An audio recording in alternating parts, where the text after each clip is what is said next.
Hello guys, welcome back to the channel YouTube Demystify. We will be continuing with our approaches to Indian philosophy syllabus semester 5, Bachelor of Arts in Philosophy.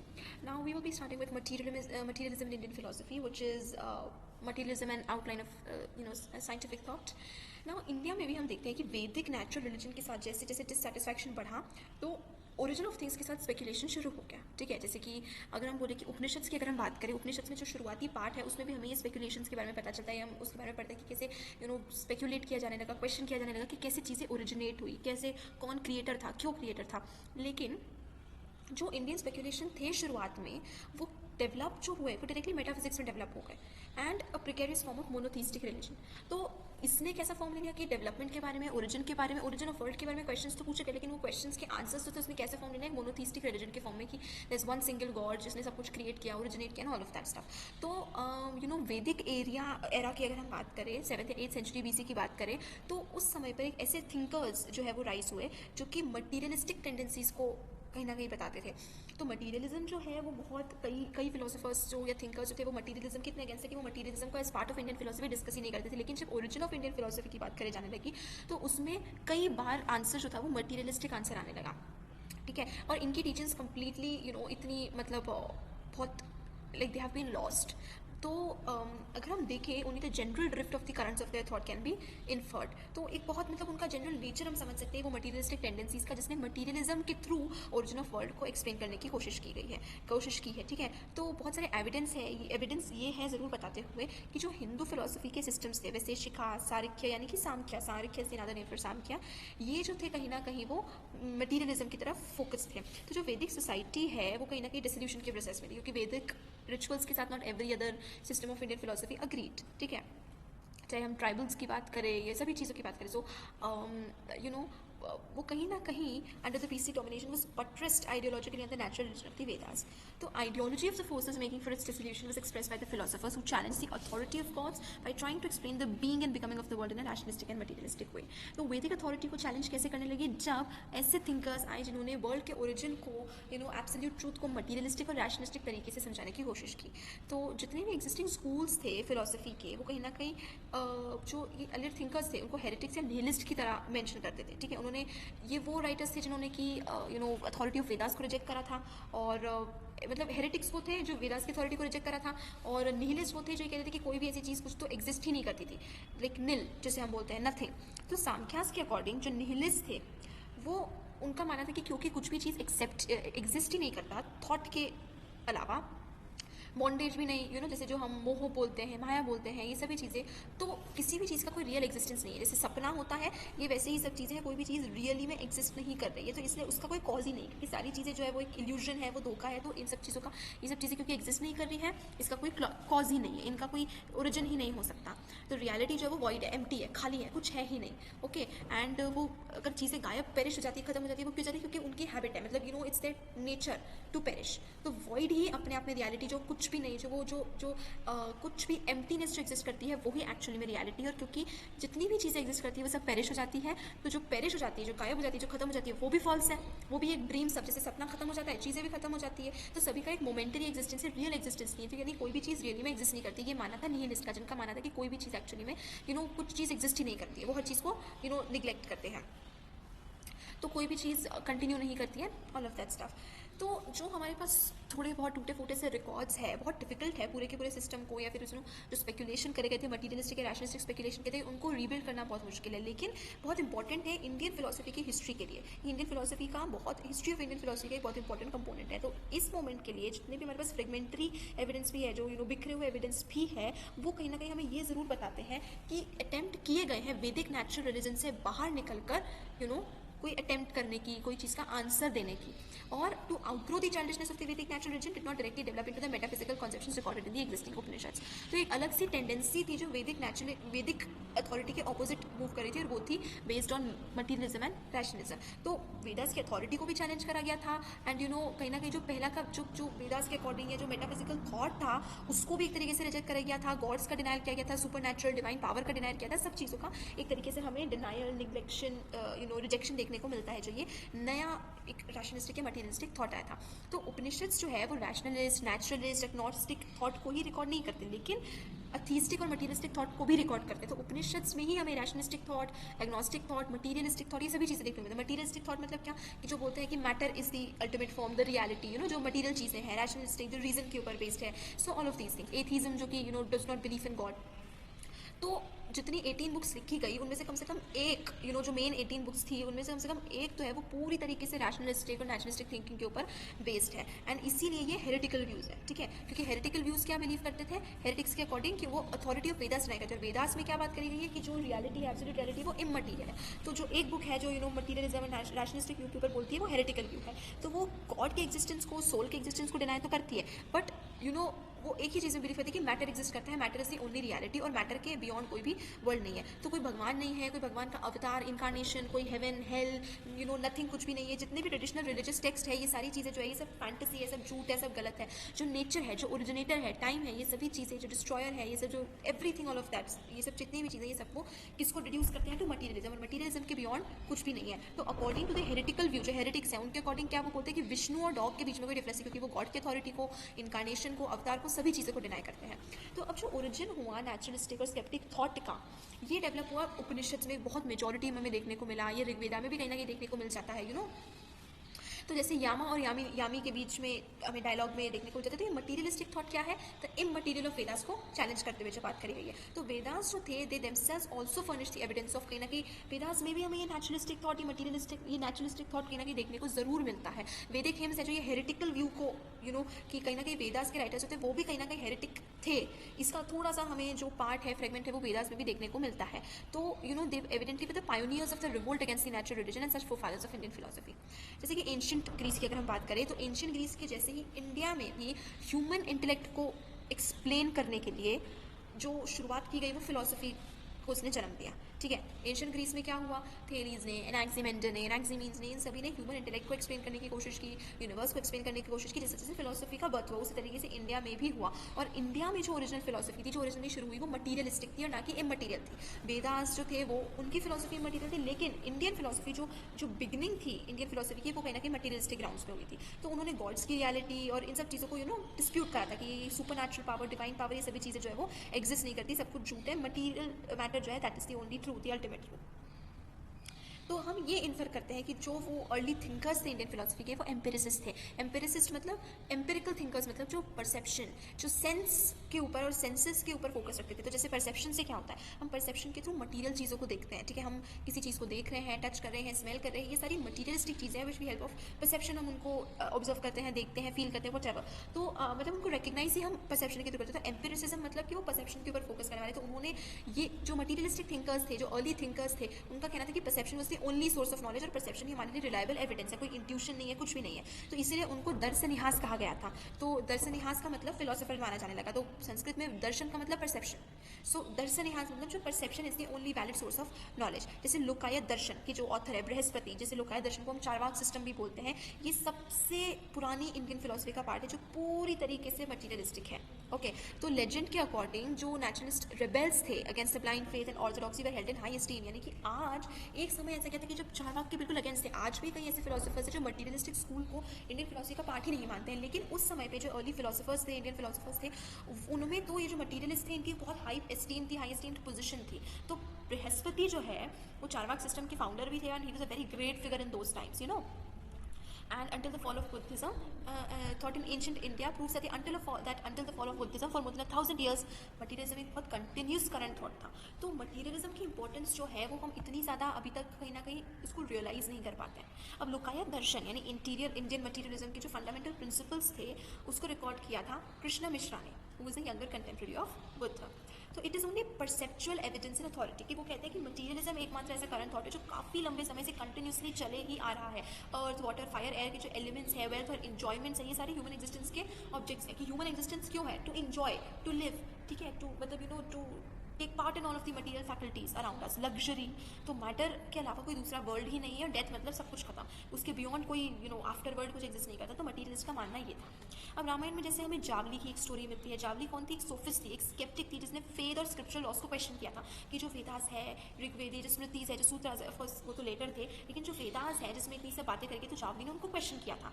तो रामायण में मतलब जो एक ऐसा stage भी आया था जहाँ पे अगर आप वैदिक अथॉरिटी को क्वेश्चन कर रहे हो तो आपको बहुत एक आउटकास्ट मान दिया जाता था। महाभारत में भी जो डाउट करते थे, जो अथीस्ट थे, जो भगवान में बिलीव नहीं रखते थे, उनको तो पूरी तरीके से डिनाउंस ही कर दिया जाता था। तो rationalist, critics of Vedas, revelers of the Brahmanas, ये सारी चीज़ें ये जो थे इनको डिनाउंस कर दिया जाता था गीता में भी एंड महाभारत में भी।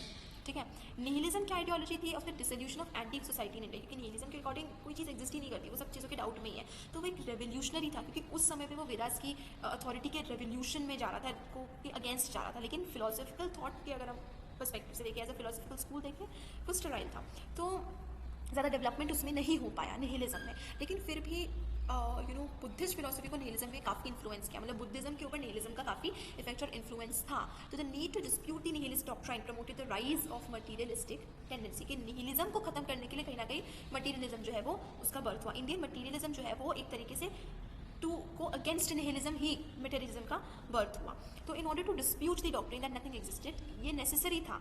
मतलब निहिलिस्ट क्या डिस्प्यूट करते कि कोई चीज़ एग्जिस्ट ही नहीं करती है, सब सपने की जैसा है, सब भ्रम है, सब इल्यूजन है। तो उसके लिए मटीरियलिज्म आया उसके रिएक्शन में कि नहीं, चीज़ें एग्जिस्ट करती है और जो मैटर हमारे सामने एग्जिस्ट कर रहा है वो ही हमारी सबसे बड़ी वो सबसे बड़ी रियलिटी है, और कोई भी सेंसिबल पर्सन जो है उसको डिस्प्यूट नहीं कर सकता। हमारे सामने जितनी भी मटीरियलिस्टिक चीज़ें हैं वो हमारी सबसे बड़ी रियलिटी है।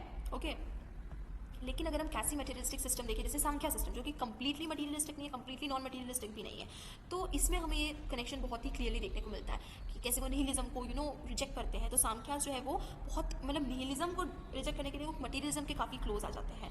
तो कपिला जो है वो कहीं ना कहीं मटेरियल वर्ल्ड के ऊपर ही फॉल डाउन करते हैं, ये प्रूव करने के लिए कि मतलब निहिलिज्म को रिजेक्ट करने के लिए, क्योंकि निहिलिज्म तो बोलते हैं कि कोई भी चीज़ एग्जिस्ट नहीं करती है, कुछ भी रियल है ही नहीं, रियलिटी है ही नहीं। तो कपिला रियलिटी को दिखाने के लिए कहीं ना कहीं मटेरियल वर्ल्ड के ऊपर फॉल बैक करते ही हैं।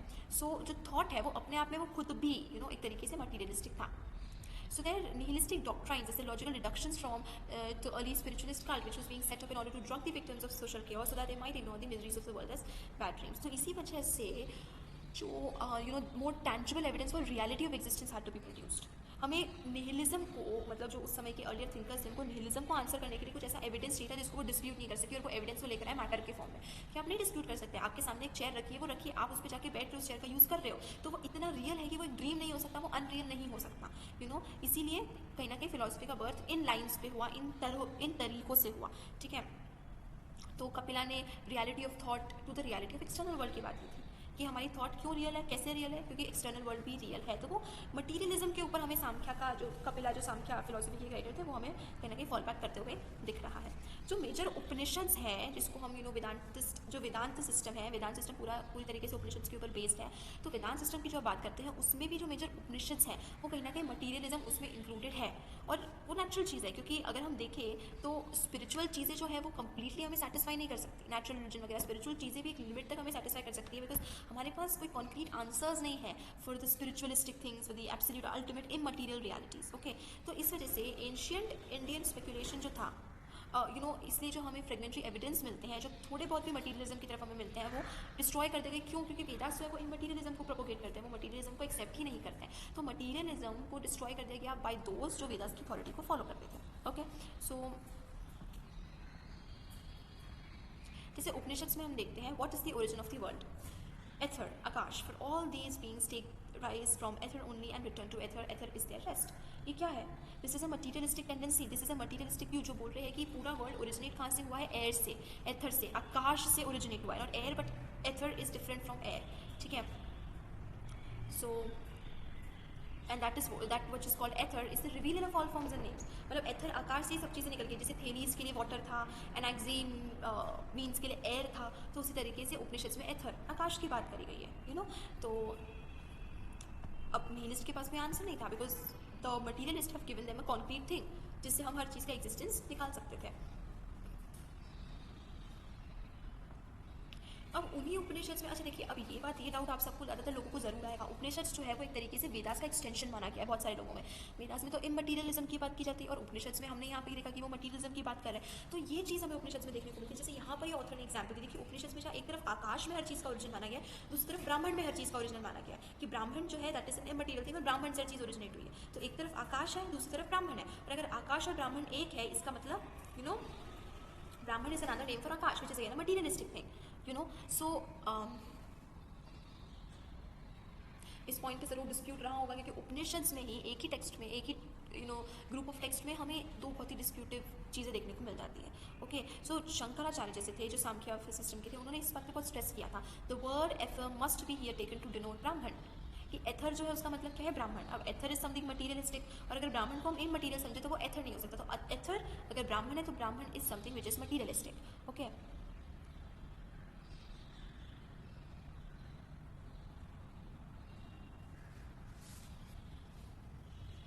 तो एथर काफ़ी था। अगर हमें पूरे world of origin of world को एक्सप्लेन करना था तो उसके लिए एथर एज ओरिजिनेटर ऑफ वर्ल्ड काफ़ी था, लेकिन ब्राह्मण को भी इंक्लूड करा गया। तो ये ब्राह्मण का जो इंक्लूजन हुआ है, this is a kind of prejudice जिसको अटैच करा है। तो पूरी साइंटिफिक थॉट की जो हिस्ट्री है सफर्स फ्रॉम दिस फैलेसी, कि जैसे उपनिषद्स में ही एथर वॉज इनफ, एथर को एज एन ओरिजिनेटर या as a source for the whole world अगर हम एक्सप्लेन करें तो it is more than enough, लेकिन उसके बावजूद ब्राह्मण का यूज़ हुआ। तो ये ब्राह्मण का यूज़ जो हुआ, ये कहीं ना कहीं वो टेंडेंसी, वो प्रेजुडिस है कि रिलीजन को या फिर एक सुपर नेचुरल या स्पिरिचुअल चीज़ को इंक्लूड करना ही है। और पूरी इंडियन फिलोसफी में ये फैलेसी हमें कहीं ना कहीं देखने को मिलती है। जैसे कथा उपनिषद की भी अगर हम बात करें, तो कथा उपनिषद में भी वर्ल्ड को मटीरियलिस्टिक कंडीशन, सबसे पहले प्राइमल मटीरियल कंडीशन की तरह, और उससे ही ओरिजिनेट और डेवलप होती हुई दिखती है।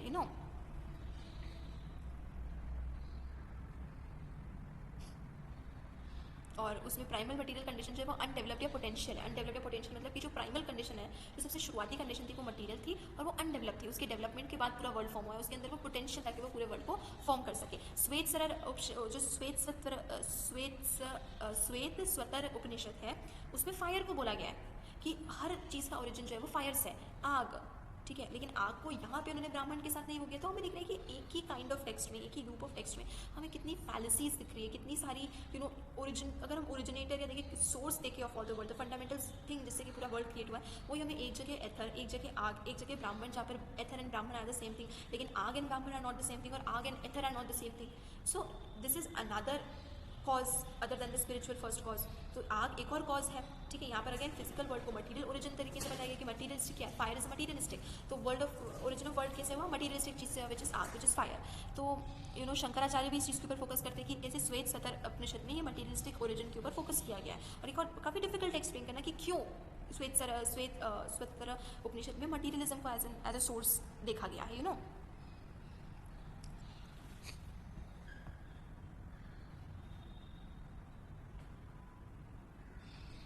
अब जो वेदांत स्कूल है, एक टाइम पर ऐसा है कि वेदांत स्कूल में पूरे वेदांत की नॉलेज और विस्डम जो है वो अक्यूमुलेटेड मानेगी। तो वेदांत सिस्टम जो है वो एक समय पे सुप्रीम पोजीशन पे पहुंच गया, ठीक है। लेकिन क्योंकि वो स्क्रिप्चर्स की अथॉरिटी पे बेस्ड थी, तो इसीलिए वो अपने आप में एक अलग से फिलोसफी कहना उसको मुश्किल है, क्योंकि वो स्क्रिप्चर्स की अथॉरिटी के ऊपर ही बेस्ड थी। तो वेदांत जो है is a very highly metaphysical system of theology, of religion, of belief in God. वो फिलोसफिकल कम होकर रिलीजियस टेक्स्ट ज़्यादा है, ओके, या रिलीजियस सिस्टम ज़्यादा है। मेटाफिजिकल सिस्टम ऑफ रिलीजन, कि जो वेदांत सिस्टम मतलब कि जो थियोलॉजिकल बेसिस पे, वेदास के बेसिस पे वर्ल्ड के एक्जिस्टेंस को, यूनिवर्स के एक्जिस्टेंस को, बीइंग के एक्जिस्टेंस को एक्सप्लेन करने की कोशिश करती है। और इसलिए वेदांत सिस्टम में पैंथीज्म के ऊपर वर्क किया हुआ है। पैंथीज्म जो है वो मटीरियलिज्म का उल्टा है, मतलब इन्वर्टेड मटीरियलिज्म एक तरीके से, क्योंकि जैसे पैंथीज्म में क्या है कि बहुत सारी ओरिजिनेटर्स है, बहुत सारी गॉड्स हैं, तो उसी तरीके से मटीरियलिज्म का उल्टा कर दिया जाता है, it will be pantheism only, okay. तो जो वेदांत सिस्टम है, completely destroy the idea of god and consequently liquidates religion. की वेदांत सिस्टम में पूरी तरीके से गॉड को डिस्ट्रॉय कर दिया गया है, ओके। शंकराचार्य की फिलोसफी में या कंपोजिशन एक्सपोजिशन में हमें काफ़ी क्लियरली देखने को मिल जाता है कि कैसे वेदांत में भी पैंथीज्म जो है वो कितना मटीरियलिस्टिक है, ओके।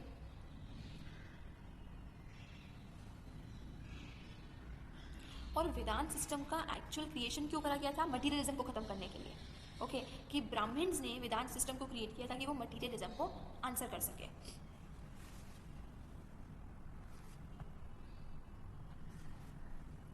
अब जो मटीरियलिस्ट थे, इंडियन मटीरियलिस्ट, उन्होंने किया एक spiritual revolt in the sense कि जहाँ पर वेदास और ऑर्थोडॉक्स स्कूल्स जो है वो हर चीज़ का सोर्स, अल्टीमेट ट्रूथ बताते थे, विच is something spiritual in nature. उसके अगेंस्ट में आया फिर बुद्धिज्म।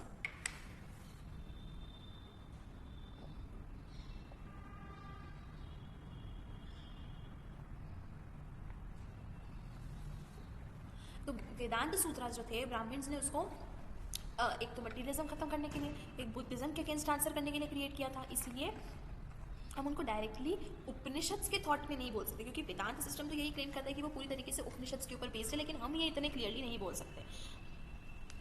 और जो अर्लियर उपनिषद्स है और वेदांत सूत्रास है, वो मतलब उपनिषद्स का क्रिएशन और वेदांत सूत्र का क्रिएशन एक दूसरे से काफ़ी लंबे दूरी पे था, काफ़ी 100 ईयर्स की दूरी पर वेदांत सूत्र और उपनिषद सूत्र का क्रिएशन था। मतलब उपनिषद सूत्र जब क्रिएट हुए उसके काफ़ी काफ़ी हंड्रेड्स ऑफ ईयर्स के बाद वेदांत सूत्रास का फिर क्रिएशन हुआ।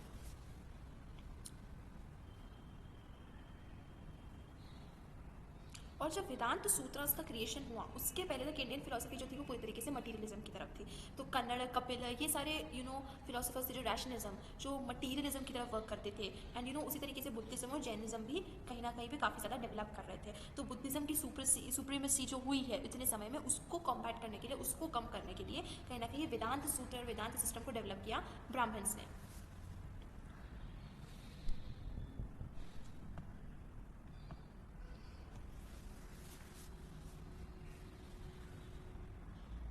अब ब्राह्मणिकल ऑर्थोडॉक्सी को चैलेंज कौन करा था? बुद्धिज्म, क्योंकि ब्राह्मणिकल ऑर्थोडॉक्सी क्या कह रही थी? कास्ट सिस्टम को फॉलो करो, शूद्रास को, क्षत्रियास को, वैश्यास को 4 से कास्ट में डिवाइड करो।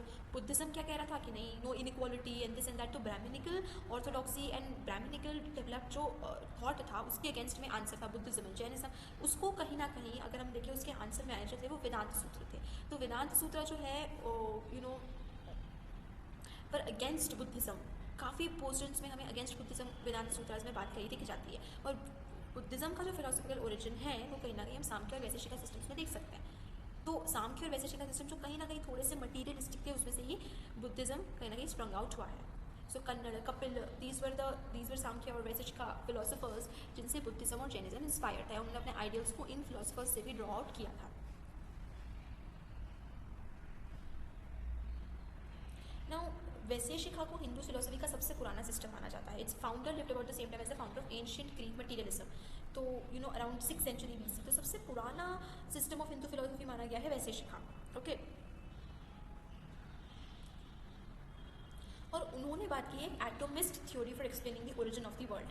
तो Kanada, who was one of the Vaisheshika philosophers, उनके एटोमिज्म में वो क्या बोलते हैं?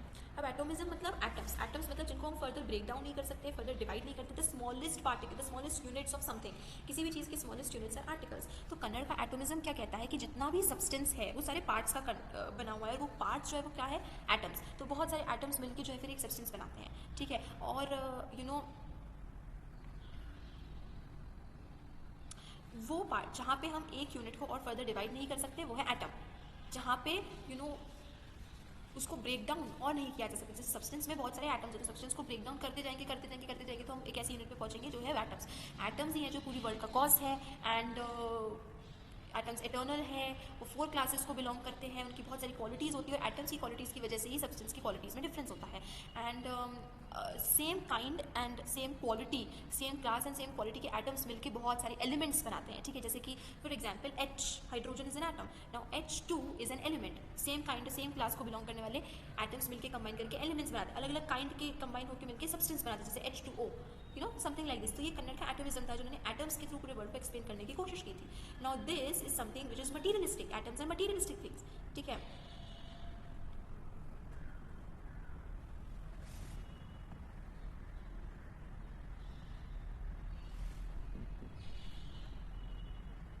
अब कंजंक्शन की वजह से, कंजंक्शन मतलब जो डिफरेंट एटम्स है, जो डिफरेंट एलिमेंट्स है, वो साथ में आके एक दूसरे से जुड़ जाते हैं, जिसकी वजह से एक सब्सटेंस प्रोड्यूस होता है। तो जिस भी चीज़ के पार्ट्स होते हैं वो होता है सब्सटेंसेस, ओके। एंड जो कंजंक्शन की वजह से होते हैं, कंजंक्शन मतलब the joining together of different things. तो पूरा वर्ल्ड जो है it is composed of parts, क्योंकि बहुत सारे डिफरेंट पार्ट्स हैं, अलग अलग पार्ट्स जुड़ के एक दूसरे में पूरा वर्ल्ड को क्रिएट किया है। तो इसलिए उनकी बिगनिंग है, उसकी एंड है, बिगनिंग और एंड जो है वो एटम्स है। और एटम्स ऐसे जो इटर्नल है, जो हमेशा रहेंगे। Atoms are the cause of the world. वो स्फेरिकल होते हैं शेप में, राउंड होते हैं, वो आइसोलेटेड होते हैं, एक एटम सिंगल होता है, वो मोशनलेस होते हैं, उनमें कोई भी मोशन नहीं होता है और कोई इफेक्ट प्रोड्यूस नहीं होता है।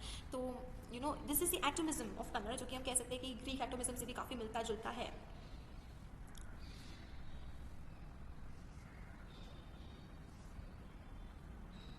अब इसमें बहुत क्लियरली हमें दिख रहा है कि कन्नड़ का जो ये एटोमिज्म है कितना मटीरियलिस्टिक है in nature. The only week spot in an otherwise self contained system of purely physical explanation of the origin world is the assumption of the unseen non inherent cause. तो ये पूरा सिस्टम मटीरियलिस्टिक है, लेकिन इसमें सिर्फ एकमात्र week spot कहाँ पर है? जहाँ पे कन्नड़ ये बोलता है कि एटम्स में एक अनसीन, एक नॉन इनहेरेंट कॉज है, जो कि वो विल, वो सुपर नेचुरल विल से है, जो अनसीन है, जो हमें नहीं पता है, लेकिन वो एटम्स के अंदर एग्जिस्ट कर रहा है। तो वो पूरी फिलोसफी जो मटीरियलिस्टिक है उसमें हमें छोटा सा सुपर नेचुरल डिवाइन पार्ट देखने को मिल जाता है।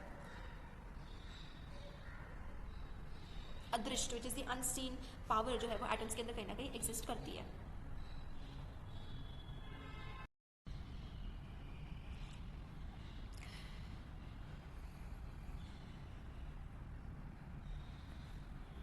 तो अभी जो अनसीन प्रिंसिपल जिसके बारे में कन्नड़ ने बात की थी, जो अदृश्य थी, इसका ज़्यादा हमें explanation is not very clear. So अब ये डिफेक्ट था कि कैसे एटम्स के अंदर ये मोशन कैसे आया, हाउ आर एटम्स मूविंग. तो उपासकार ने to answer this what he did was कि according to him extension that is perceptible matter is caused by the principle of द्वित्व. द्वित्व से हुआ था कि द्वित्व जो है वो प्राइमल मैटर यानी कि जो एटम्स है उसके अंदर ऑलरेडी इनहेरेंट है, ये उनकी नेचुरल प्रॉपर्टी है कि दो एटम्स जो है वो आपस में मिलेंगे और मिलेंगे तो मतलब उनमें मूवमेंट जो है वो आपस में होगा. तो in assuming the superfluous non-inherent cause, Kannan did not contradict himself any more crassly than did. Much later, the fathers of modern science like Copernicus, Galileo, Descartes, Newton and others who paid homage to the prejudice about God, even they deprived him of all functions. तो यही चीज़ हुआ, जैसे कि हमने continental philosophy में देखा कि कैसे गैलीलियो, कोपरनिकस, डेस्कार्ट्स, न्यूटन, ये सभी फिलोसफर्स ने क्या करा, इन्होंने वर्ल्ड के एक्सप्लेनेशन का एक साइंटिफिक, वर्ल्ड के हैपनिंग्स का एक साइंटिफिक एक्सप्लेनेशन तो दे दिया. जैसे डेस्कार्ट्स ने भी कॉजिटो एर्गो दे दिया, therefore I think therefore I M, पूरी तरीके से इंडिपेंडेंस जो है वो आई के ऊपर दे दी. लेकिन उसके बावजूद एक गॉड को उसने प्लेस किया था कि above all the guarantor is the God. Similarly Kannada ने पूरी फिलोसफी एटमिज्म के थ्रू मटीरियलिज्म पे बेस कर दी, लेकिन जो इनहेरेंट कॉज वाली चीज़ कन्नड़ ने बोल दी कि एक उनके अंदर एक अनसीन प्रिंसिपल होता है जो अदृश्य होता है, जिससे उनमें मोशन इम्पार्ट होता है, कोई विल, कोई पावर, कोई चीज़, उससे उन्होंने अपने आप को ही, अपनी मटीरियलिज्म को पूरी तरीके से कॉन्ट्रडिक्ट कर दिया. तो हमारे अब हम ये नहीं कह सकते कि कन्नड़ जो है वो पूरी तरीके से बिलीव करता था मटीरियलिज्म में, या फिर कहीं ना कहीं सुपर नेचुरल या डिवाइन में भी उसका बिलीव था, लेकिन उसके बावजूद कहीं ना कहीं कन्नड़ का पूरा सिस्टम वो प्योरली मटीरियलिस्टिक, ये बात तो क्लियर है. सो अब कन्नड़ का जो सिस्टम है वो सोल या स्पिरिचुअल वगैरह इन सब चीज़ों के लिए कहीं पर भी कोई सेंस नहीं बनाता, कोई रूम नहीं बनाता कि जिस तरीके से वेदास में या फिर बाकी उपनिषद में सोल वगैरह की बात की गई है, तो इसके अकॉर्डिंग इंटेलिजेंस जो है वो सोल की एक इनहेरेंट प्रॉपर्टी नहीं है. इनहेरेंट मतलब ऑलरेडी एग्जिस्टिंग प्रॉपर्टी, जो उसके कैरेक्टर, उसके नेचर का एक पार्ट है. तो वो एक तरीके से एटम की एक क्वालिटी है इंटेलिजेंस, और वो सिर्फ तभी होती है जब सोल किसी इंटरनल ऑर्गन के साथ ज्वाइन होता है, तो एटम्स के अंदर ये इंटेलिजेंस वाली प्रॉपर्टी राइज होती है. तो कन्नड़ क्या बोलता है कि क्वालिटीज़ जो है, जो एक सब्सटेंस में होती है, वो बेसिकली एटम्स की ओरिजिनल क्वालिटीज़ है. ठीक है. और अगर एक इंटेलिजेंट ब्राह्मण है, जो कि अगर हम देखें कि intelligent Brahman is assumed as the cause of the world, we should expect to find intelligence inherent in the effect also in the world. So basically Kannada का यही कहना है. एंड तो अब ये हो नहीं सकता, क्योंकि अगर ब्राह्मण कॉज ऑफ द वर्ल्ड, जैसे वो एक्सप्लेन करता है कि ब्राह्मण अगर वर्ल्ड का कॉज है और उस ब्राह्मण इंटेलिजेंट है तो वर्ल्ड भी इंटेलिजेंट होगा, विच इज़ नॉट पॉसिबल. ब्राह्मण के not be the cause of the world. So consciousness जो है वो क्या है, consciousness is basically combination of atoms. तो कन्नड़ ने क्या करा है कि सोल को हटा के एटम्स को सेंटर में प्लेस कर दिया कि atoms is at the centre of atoms are at the centre of everything. Soul जो है वो भी बेसिकली कॉम्बिनेशन ऑफ एटम्स है, कॉम्बिनेशन ऑफ मैटर है. Okay. And this is what he explains about the. और जो सब्सटेंस है वो भी एटम्स के बने होते हैं, और एटम्स चार तरीके के एटम्स होते हैं, that is water, earth, air and fire. ये चार तरीके के ही एटम्स होते हैं, एग्जिस्ट करते हैं, और इन्हीं से बाकी सारी सब्सटेंस बनती है, कॉन्शियसनेस बनती है, सोल भी इन्हीं एटम्स की वजह से बनती है.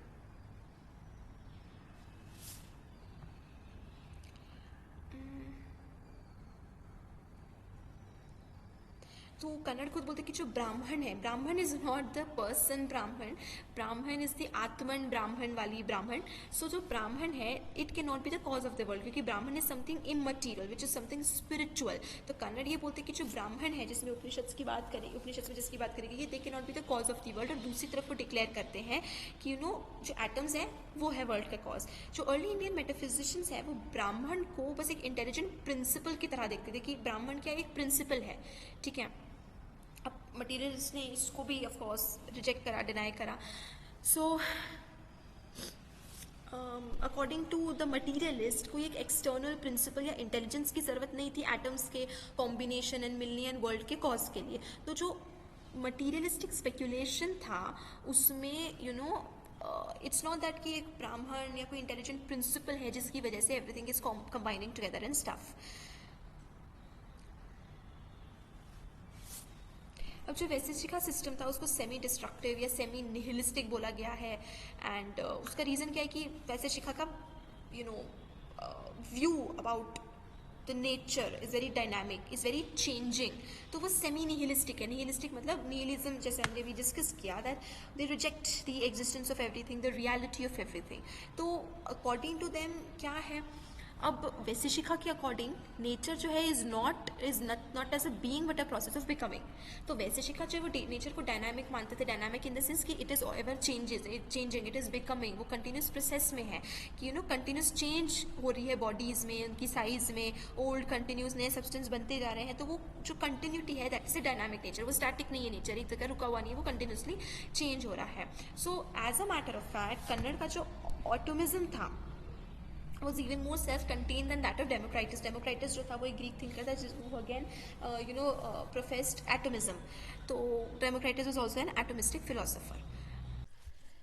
तो डेमोक्रेटस जो था वो ये एक्सप्लेन नहीं कर पाया कि एटम्स में मूवमेंट कहाँ से आ रहा है। ये प्रॉब्लम कन्नड़ के सिस्टम में नहीं थी, क्योंकि कन्नड़ के सिस्टम में ये चीज़ ऑलरेडी थी कि एटम्स के अपने आप में एक इनहेरेंट प्रॉपर्टी है, ठीक है, जिसकी वजह से एटम्स मूव करें। तो उस समय में ये जो मटीरियलिस्टिक व्यू था, ये जो एटोमिस्टिक व्यू था ना, ये डोमिनेटिंग व्यू था। ये बहुत अनयूजुअल चीज़ है, क्योंकि फिर एक टाइम आया था इंडियन फिलोसफी का जब इमटेरियलिज्म प्रिवेल करा था, तो मटीरियलिज्म वाज एब्सोल्युटली शन्ड आउट उस समय पर। जो वैशेषिक एटोमिज्म है, like it was a point जिसने इंडियन सोसाइटी को वैदिक प्रीस्ट क्राफ्ट से फ्री करने की कोशिश की। अब जब प्रीस्ट क्राफ्टिज्म की बात कर रहे हैं, हम प्रीस्टडम की बात कर रहे हैं, वी आर समवेयर, हम लोग क्यों बार बार वैदिक फिलोसफी को प्रीस्ट क्राफ्ट या प्रीस्टम तक ही बॉयल डाउन कर रहे हैं। उसका रीज़न ये कि चाहे वो वैदिक फिलोसफी हो, स्मृति इसकी फिलोसफी हो, it was related to that one particular caste which is the Brahmin caste. Okay, तो the unnecessary assumption of a metaphysical cause was due to the priestly prejudices from which the main currents of materialist and rationalist thoughts in ancient India could not liberate themselves. तो issue कहाँ पर आया कि ये जो immaterial, जो metaphysical cause था, जिस तरीके से वेदास में एक्सप्लेन था कि जो वर्ल्ड का कॉज है, एब्सोल्यूट ट्रूथ है, वो पूरी तरीके से इमटेरियल है, जो एब्सोल्यूट है वो इमटेरियल है नेचर का। रैशनलिज्म और मटेरियलिज्म इसके थ्रू नहीं आता है। तो जैसे जो कंडीशंस ग्रीस में बनी, जिसने नेचुरल रिलीजन को मटीरियलिस्ट फिलोसफी की तरफ बेंड कर दिया, वो इंडिया में नहीं हो पाई। तो इंडिया में जो फिलोसफी थी वो मेनली अपने नेचर में प्रीस्टली रही, इमटेरियल ही रही। ओके, इसका रिजल्ट क्या था कि कहीं ना कहीं इंडिया में साइंटिफिक और रैशनलिस्ट थॉट थोड़ा सा वीकन हो गया था, जिसकी वजह से एक ये चार्ज लेवल होता है अगेंस्ट इंडियन फिलोसफी कि वो नेचर में स्पिरिचुअल है, नेचर में इमटेरियल है, तो रिलीजन से बहुत ज़्यादा रिलेटेड है। और कहीं ना कहीं ये पूरा जो साइंटिफिक या रैशनल थॉट प्रोसेस था, ये कहीं ना कहीं ओवर पावर कर लिया ब्राह्मणिकल रिएक्शन। या ब्राह्मणिकल रिएक्शन किस तरफ था?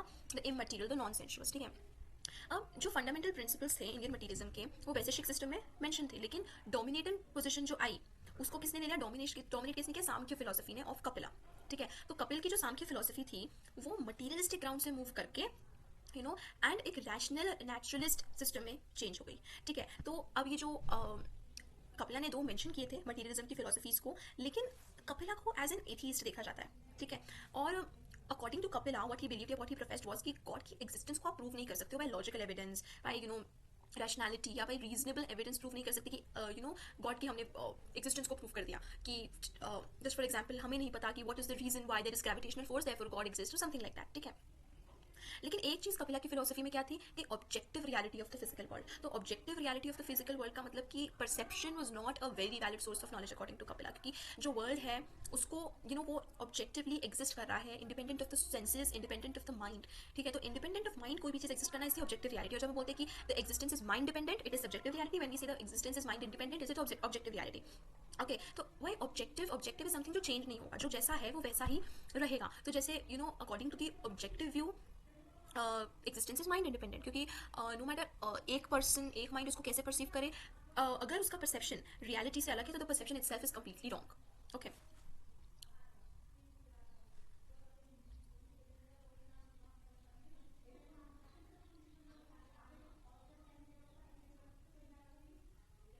So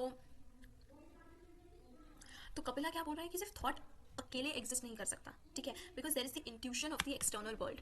okay, so what Kapila is trying to say is कि ऐसे व्यूज प्रेवलेंट थे इंडिया में, या उस समय पर ये करंट ऑफ थॉट प्रेवलेंट या प्रैक्टिस में था कि जो एग्जिस्टेंस है ऑब्जेक्ट्स का, जो वर्ल्डली ऑब्जेक्ट्स एग्जिस्ट करिए वो रियल नहीं है, सब इल्यूजन है, और सिर्फ जो हमारी सेंसेस जिसको परसीव कर सकती है वही एग्जिस्ट कर रहा है। तो ऑब्जेक्टिव रियलिटी का जो व्यू है उसके अकॉर्डिंग क्या सिस्टम होता है कि मान लीजिए कि एग्जाम्पल मैं कई बार दे चुकी हूँ, तो कि हमारे पीछे कोई चेयर है, हमने उस चेयर को परसीव नहीं किया, मतलब वो चेयर हमारे लिए एक्सिस्ट नहीं करती। बहुत रैंडम और बहुत ही सिंप्लीफाइड वर्जन है इस एग्जाम्पल का, इस व्यू को एक्सप्लेन करने का, ठीक है। तो जैसे विजनान भिक्षु जो था वो भी सूत्रास को कैसे इंटरप्रेट करता है कि रियलिटी सिर्फ थॉट नहीं है, एग्जिस्टेंट एक्सटर्नल ऑब्जेक्ट्स भी एग्जिस्ट करती है अपने आप में, विदाउट थॉट या विदाउट परसेप्शन वो एग्जिस्ट करती है, एक्सटर्नल ऑब्जेक्टिव रियलिटी है। तो और अगर एक्सटर्नल रियलिटी एग्जिस्ट नहीं करती तो वॉइड होता, हमें वॉइड फील होता, लेकिन हमें वॉइड फील नहीं होता है, हमें उसमें चीज़ें ऑब्जेक्ट्स दिखती हैं, मतलब एक्सटर्नल रियलिटी जो है वो एग्जिस्ट करती है। ओके, अब जैसे कि डेस्कार्ट्स का कॉजिटो एर्गो सम, कोजिटो एर्गो सम मतलब I think therefore I am, ठीक है। तो ये जो I think therefore I am है, this theory is very very materialistic in nature, ठीक है। सो the theory of cognition is merely materialistic. The underlying principle of the Samkhya theory of knowledge is identical with the modern materialist principle that consciousness is determined by being. So हम देखेंगे कि जहाँ पर भी थोड़ा बहुत मटीरियलिस्टिक व्यू आ रहा है चीज़ों का, this is not a very general statement, लेकिन हम ये ऑब्जर्व कर सकते हैं, वी कैन डिराइव दिस कि materialistic view is more and more individualistic centre, और जो नॉन मटीरियलिस्टिक व्यू है वो less and less individualistic centre है ना। More and more individualistic centre का मतलब ये, सेंटर्ड का मतलब ये नहीं है कि इंडिविजुअल हैज मोर पावर और एनीथिंग। इंडिविजुअलिस्टिक सेंटर्ड से हमारा मतलब ये है कि जो मटीरियलिस्टिक प्रिंसिपल्स होते हैं उसके लिए रियलिटी जो है वो इंडिविजुअल की रियलिटी से बहुत कुछ मैच करती है, मिलती जुलती है। जैसे कि हमने चारवाक की फिलोसफी या लुकायत दर्शन में हमने देखा, उसमें भी there only mantra for life according to the Charvakas और the Lokayatas is you just have to eat and enjoy yourself and just be happy. वही एक्चुअल हमारी लाइफ है। जो सांख्या है वो भी क्या डिसाइड करता है कि कॉन्शियसनेस कौन डिसाइड करता है, कौन डिटर्मिन करता है, बीइंग डिटर्मिन करता है। तो it is everything is decided by the being. Okay,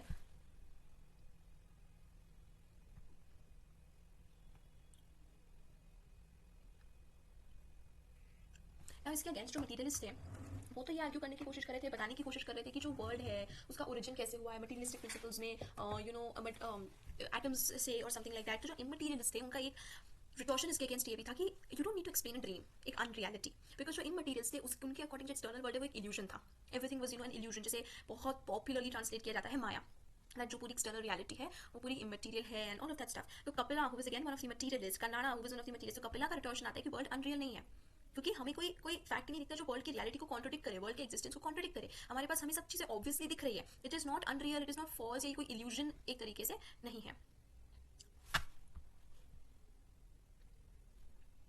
and Kapil also says the thing is not made out of nothing, कि मान लेते मतलब कि इमटीरियलिस्ट आर क्लेमिंग कि ये वर्ल्ड अनरियल है, एक्सिस्ट नहीं करता है, तो how do you explain all these objects, ये वॉइड में से निकल के नहीं आ सकते, वो एक्सिस्ट कर रहे हैं, मतलब इनके अंदर कुछ ना कुछ रियलिटी जरूर है।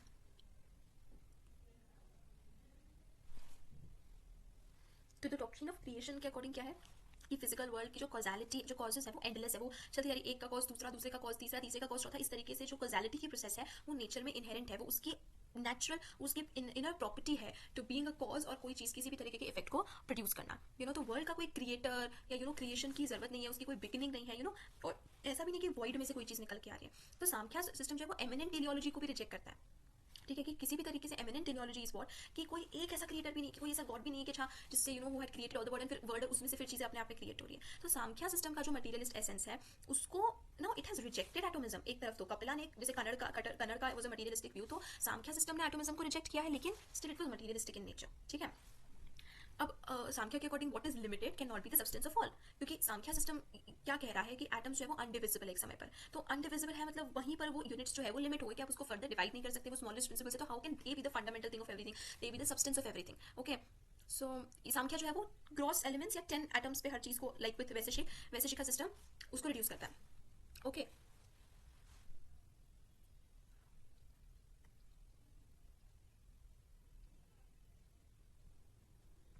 so according to Kapila, existence was as like a hierarchy मतलब he says that it is like composed of 25 realities, ठीक है। तो जैसे soul, nature, mind, self consciousness, ये जो है वो सटल एलिमेंट्स है, एंड उसके साथ है हमारे सेंस ऑर्गन्स और ग्रॉस एलिमेंट्स, ठीक है। तो बेसिकली कपिला के अकॉर्डिंग ऐसी इस तरीके से 25 रियलिटीज एग्जिस्ट करती थी, subtle elements, sense organs and gross elements में। सो तो इट्स लाइक कि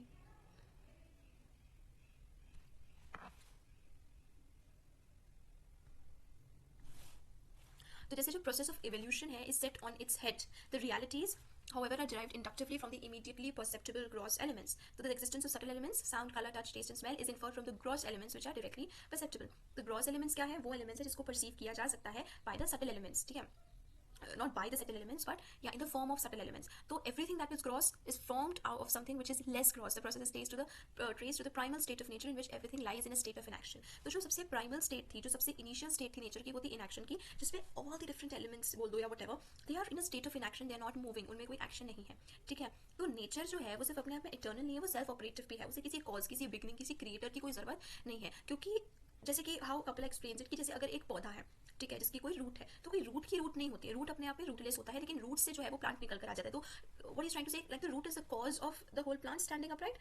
उसी तरीके से नेचर को किसी कॉज की जरूरत नहीं है, नेचर इज कॉजलेस, लेकिन वो सेल्फ ऑपरेटिव है. मतलब नेचर अपने आप में एक ऐसा कॉज है जिससे इफेक्ट निकल के आ रहा है, फिर उस वो इफेक्ट एक कॉज बन जाता है, उससे एक इफेक्ट निकल के आता है, so then the third effect becomes a cause and it produces an effect and it goes on continuously as a hierarchy. तो हमारा जो फाइनल कॉज है वो नेचर ही है, जिसका ऑपरेशन इज सेल्फ ऑपरेटिव. और माइंड और कॉन्शियसनेस जो है, हम उनको नेचर के अंडर ही कपिला जो है प्लेस करता है कि माइंड एंड सेल्फ कॉन्शियसनेस जो है वो भी या तो फाइनल कॉज, वो उसको किसी ने क्रिएट नहीं किया है. ओके, तो only the soul stands outside. तो माइंड, सेल्फ कॉन्शियसनेस और नेचर जो है ये फाइनल कॉज है, और सोल जो है it stands outside. But like Newton's to ex machina it is completely unnecessary for explaining the feeling and becoming of the world. तो हाउ डू वी नो, मतलब how do we say the existence of nature. Existence of nature के according जो जितना भी perceptible phenomena है, देखिए now we are at the stage जहाँ पर we have to be very very familiar with terms like perceptible, sensuous, materialist. ये हम आई वुड से कि ये सिनोनिम्स है, दे आर नॉट सिनोनिम्स, लेकिन वो एक पर्टिकुलर करंट ऑफ थॉट को ही रिफर कर रहे हैं. कोई भी चीज़ परसेप्टेबल है मतलब वो सेंशुअस है. सेंशुअस होने का मतलब कि वो थ्रू सेंसेस हम उसको फील करते हैं या परसीव करते हैं. परसेप्टेबल इज समथिंग जिसको हम परसीव कर सकते हैं, और अगर हम उसको थ्रू सेंसेस परसीव कर रहे हैं, वो सेंशुअस है, तो इसका मतलब वो कहीं ना कहीं मटीरियलिस्टिक है नेचर में. ये सारी रियल चीज़ें हैं अकॉर्डिंग टू कपिला,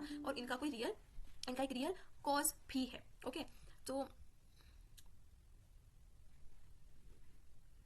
जिस सिस्टम में न्याय वैशेषिका सिस्टम में जो अल्टीमेट एलिमेंट्स है जिससे हर चीज डराई हुई है, जो हर चीज का कॉज है वो एलिमेंट्स है, लेकिन कपिला के सिस्टम में, कन्नड़ के सिस्टम में विच इज न्याय वैशेषिका सिस्टम, उसके लिए एटम्स है, लेकिन कपिला का system which is the Sankhya system, उसके अकॉर्डिंग जो हमारा फाइनल कॉज है वो नेचर है, जो कि स्टेट ऑफ इनएक्शन में. इनएक्शन मतलब नेचर में जब कोई एक ऐसा पॉइंट जहाँ पर नेचर में किसी भी तरीके से कोई मूवमेंट नहीं हो रहा है. तो सांख्या का जो नेचर है, सांख्या जिस नेचर की बात करते हैं, उसके प्राइमल स्टेट में वो स्पिनोजा के स्टेट के जैसे है, ठीक है, which is like animated substance. तो देयर आर थ्री क्वालिटीज की अगर हम बात करें, goodness, passion and darkness, they are inherent in nature, are the lever of all natural operations. तो कैसे गुडनेस, पैशन और डार्कनेस, ये तीन चीजें हैं, ये तीन क्वालिटीज हैं जो नेचर के अंदर ही एग्जिस्ट करती है, और इसी वजह से सारे नेचुरल ऑपरेशंस हो रहे हैं. तो सांख्या सिस्टम नेचर को फाइनल कॉज क्यों बताते हैं और एटम्स को फाइनल कॉज क्यों नहीं बनाते? उसका रीजन है कि सांख्या एक्सप्लेन कि एटम्स के पास प्लेजर या पेन की प्रॉपर्टीज नहीं हो सकती है. तो अगर everything is coming out of atoms, तो एक ऐसी प्रॉपर्टी जो खुद एटम्स में एग्जिस्ट नहीं करती है, वो उसके प्रोड्यूस में कैसे एग्जिस्ट कर सकती है? एटम्स में पेन एंड प्लेजर नहीं होता, लेकिन एटम से हर चीज निकल के आ रही है और उसमें पेन और प्लेजर एग्जिस्ट करता है, which is contradictory. Okay,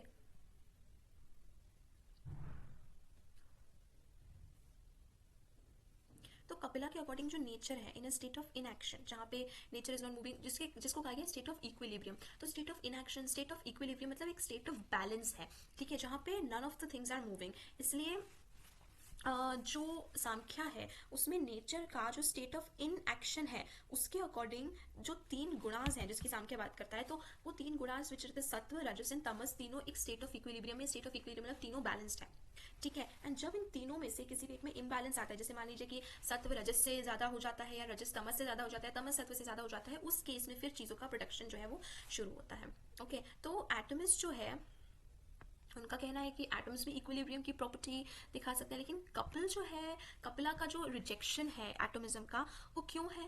because the materialness of nature appears to disappear, ठीक है. सो जो primal existence appears like the Brahman of the Vedantists or the Hegelian non-being, absolute nothing, but that is far from what Kapila desires to establish. So he concludes his arguments against atomism by reaffirming the materialness of nature.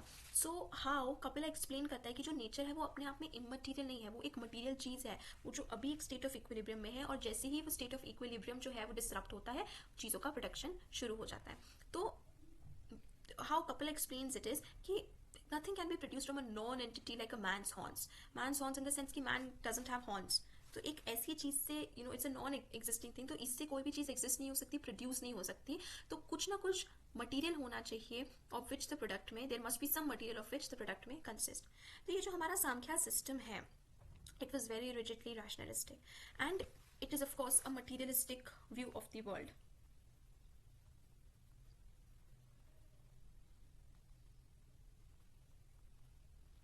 And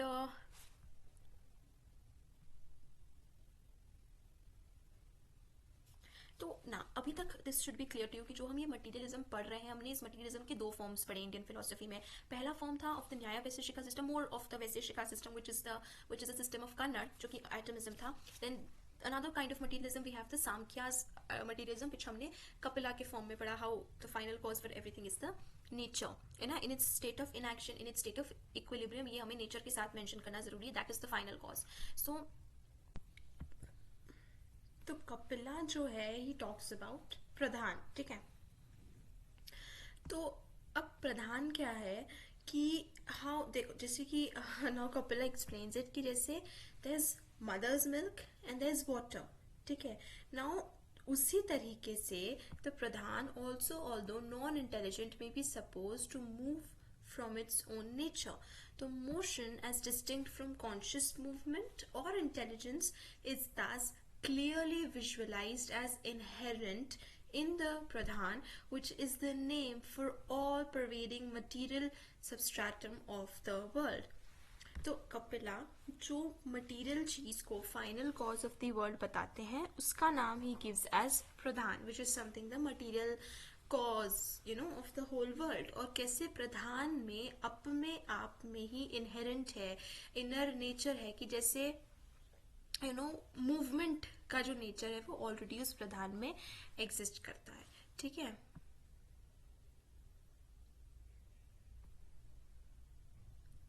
तो ये हमें क्या दिखाता है कि Samkhya system जो है वो भी कहीं ना कहीं क्या बता रहा है कि ये जो मैकेनिस्टिक और materialist conception of world Samkhya develop करता है, तो इस कंसेप्शन के अकॉर्डिंग जो कॉज है, जो अल्टीमेट रियलिटी है, ये सब चीजें जो है, ये चीजें भी ये ultimate reality and all of these things, these also have an inherent nature, एक inherent cause जो सामख्या सिस्टम एक्सप्लेन नहीं कर पाया. तो सामख्या सिस्टम के लिए जो मटीरियलिस्टिक कॉज है हर चीज का, that is what is Pradhan, the nature in the state of equilibrium और इन एक्शन. तो जो फाइनल कॉज ऑफ थिंग्स है, अगर हम सोल की बात करें सामख्या सिस्टम पे, तो as the final cause of things, and the obvious logical deduction that the origin of things is material is clearly drawn from the superfluity of the conception of soul. तो जब हम बात कर रहे हैं, दोनों ही चीजें देखिए, नेचर और सोल जो है, ये दोनों ही एंटीसीडेंट है. एंटीसीडेंट मतलब दे अपीयर बिफोर, यानी कि नेचर जैसे है फाइनल कॉज ऑफ थिंग है, तो ये जो सोल है ये कोई भी चीज प्रोड्यूस नहीं कर रहा है. नेचर है जो कि एक कॉज है जिससे कि चीजें प्रोड्यूस हो रही है, लेकिन सोल में डजंट हैव द पावर और the conception of production in the soul. तो नेचर हमारा फाइनल कॉज है, लेकिन soul is not the final cause, लेकिन सोल भी प्री एग्जिस्ट कर रही है. तो नेचर जो है वो सोल का क्रिएशन नहीं कर रहा है, सोल ऑलरेडी एग्जिस्ट कर रही है, लेकिन वो खुद किसी भी चीज को प्रोड्यूस नहीं कर रही है. तो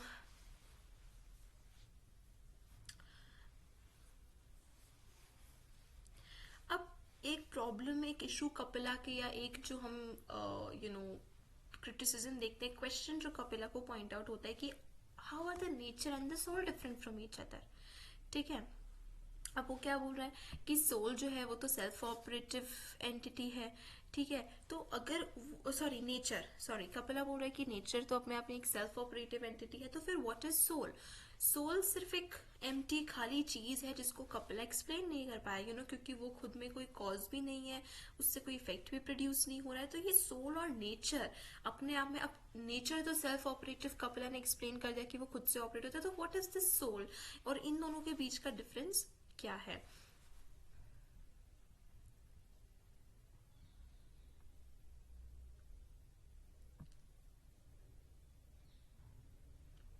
अब what Kapila does is, Kapila ego, mind, reason, इन सभी चीजों को प्रोडक्ट्स ऑफ नेचर बता देता है कि ये सोल की प्रॉपर्टीज नहीं है. माइंड, रीजन, ईगो, ये सभी नेचर प्रोड्यूस कर रहा है.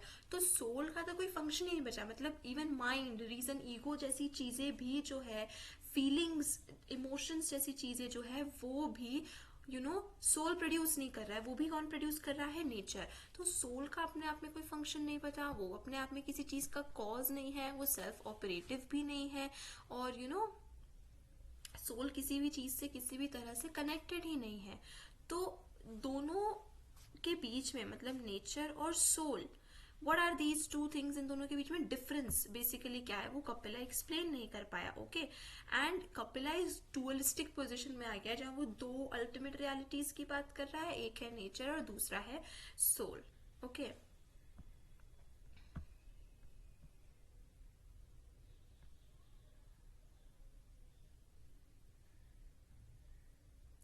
तो these two, nature and soul are alike without antecedent. Nature and soul जो है वो दोनों ही, इनके प्रीवियस कुछ भी एग्जिस्ट नहीं करता है, ये दो ही है सबसे स्टार्टिंग, सबसे बिगिनिंग हर चीज की।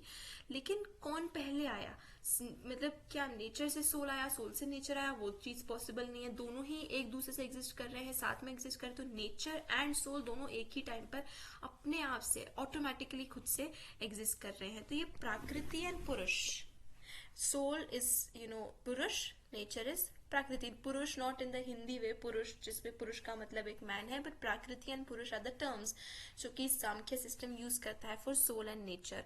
तो इस वजह से सांख्य सिस्टम में ये डुअलिस्ट फैलेसी आ जाती है। Fallacy is something a mistake या एक शॉर्ट कमिंग हम जिसको बोलते हैं, जिसको जो आंसर नहीं कर पाया कोई सिस्टम। तो डुअलिस्ट फैलेसी आ जाना मतलब कि ये डुअलिज्म की प्रॉब्लम अराइज हो जाती है सोल एंड नेचर। ठीक है, तो या तो हम बोले कि दोनों एक साथ सोल एंड नेचर एग्जिस्ट कर रहे हैं एक ही टाइम पर, और दोनों का ही एग्जिस्टेंस का कोई रीजन, कोई कॉज नहीं है। ठीक है, और या तो कपिला ये मतलब या तो कपिला सांख्य सिस्टम इस चीज के साथ एग्री करे कि सोल नेचर से निकल कर आया है। तो मतलब it's like it's very unclear कि क्या है, विच कम्स फर्स्ट, कैसे आया। एंड सोल की तो कोई फंक्शन कपिला ने एक्सप्लेन ही नहीं किया है एज सच। सो अगर दोनों चीजें हैं तो एक को दूसरे का कॉज होना पड़ेगा, लेकिन ऐसा कुछ भी नहीं है।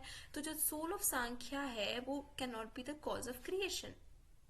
एंड ऐसा नहीं, मतलब दिस इज नॉट पॉसिबल कि नेचर, सोल जो है वो नेचर का कॉज है, क्योंकि ये ऑलरेडी मार्क्ड है that soul is not the cause of anything, और इन दैट मतलब वो तो सोल के फंक्शंस तो फिर डिसरिगार्ड हो जाएंगे जो कपिला ने जैसे बताए कैरेक्टरिस्टिक्स। तो सोल जो है वो नेचर का कॉज नहीं हो सकता, नेचर जो है वो भी सोल का कॉज नहीं हो सकता,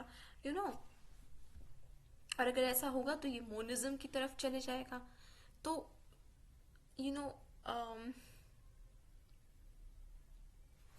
तो ये एक प्रॉब्लम है डुअलिज्म की, जो फिर सांख्य सिस्टम में एग्जिस्ट करती है। तो हमने वैशेषिक सिस्टम, वैशेषिक का सिस्टम पढ़ा कनाडा का, और फिर उसमें क्या प्रॉब्लम्स है। हमने सांख्या का सिस्टम पढ़ा और कपिला का, और उसमें क्या प्रॉब्लम्स है। तो सबसे important system which was made to the development of philosophical thought by the Samkhya system is its sensationalist theory of knowledge। अब सांख्य सिस्टम का जो theory of knowledge है ये बहुत एक important contribution रहा है। ठीक है, अब कपिला पूरी तरीके से एक एम्पिरिस्ट था। एम्पिरिस्ट मतलब एम्पिरिकल नॉलेज में बिलीव रखना। एम्पिरिकल नॉलेज मतलब knowledge is gained from sense perception. ठीक है, कि सेंस परसेप्शन जो है is the only reliable source of knowledge. तो कोई भी तरीके से intuition, higher power of knowledge वगैरह कोई भी ये सब चीजें एग्जिस्ट नहीं कर सकती है, सिर्फ सेंस परसेप्शन से जो है it's the reliable source of knowledge. तो इसका मतलब है कि हर तरफ से जैसे कि मान लेते हैं कि जो कुछ वेस्टर्न फिलोसोफर्स है, according to them mathematical propositions जैसे रैशनलिस्ट होते हैं, तो कपिला के according all of these things are the exercise of experience. Empirical knowledge मतलब हमें सभी चीज़ एक्सपीरियंस से पता चलती है, हमें सभी चीज़ें सेंस परसेप्शन से पता चलती है। Okay, so what is in the highest degree productive thereof is evidence। evidence मतलब experience। evidence को ही perception की तरह, मतलब कि evidence is something जो हमने perceive किया है by our five senses, वो ही real और reliable knowledge है। inference और testimony जो है वो scriptural है। so perception के बाद inference and testimony ही बाद में आता है। तो inference को भी सांख्य सिस्टम ने as a kind of knowledge admit किया है। ठीक है, और इन्फ्रेंस से ही inductive knowledge according to Kapila produce होता है।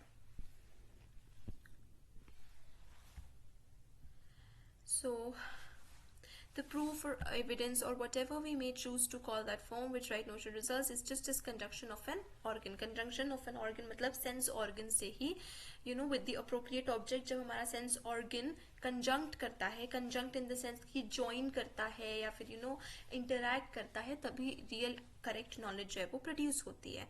So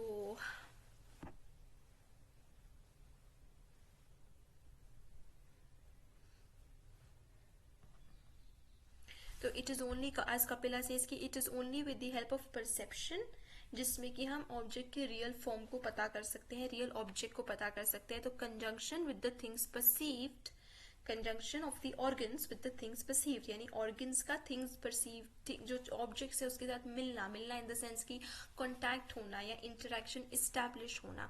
तो जो हमारे ऑर्गन्स हैं, एक्सटर्नल ऑर्गन्स हैं जिनके पास परसेप्शनल प्रॉपर्टीज होती है, और इंटरनल ऑर्गन्स जो है वो दैट इज ऑफ इन्फ्रेंस. तो हमारा एक्सटर्नल ऑर्गन्स कौन से हो गए? हमारे eyes, nose, ears, touch and all of those, ये जो हमारे 5 सेंसेस है वो हमारे एक्सटर्नल ऑर्गन्स है जिससे आता है परसेप्शन. और हमारे इंटरनल ऑर्गन से हम निकालते हैं another source of knowledge which is inference. ठीक है, ये सारे प्रोडक्ट्स ऑफ नेचर है, ये सारी चीजें ये दोनों भी जो है वो नेचर से ही प्रोड्यूस हो रही है. Okay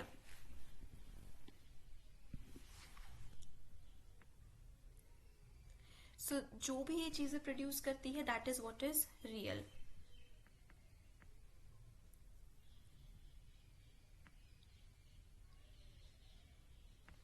And organs bear testimony to the existence of the external world, its reality is established. तो जो सांख्यास है वो एक अथीस्टिक नेचुरलिज्म की तरफ काम कर रहे थे. अथीस्टिक नेचुरलिज्म मतलब they are not believing in God, they are not following God.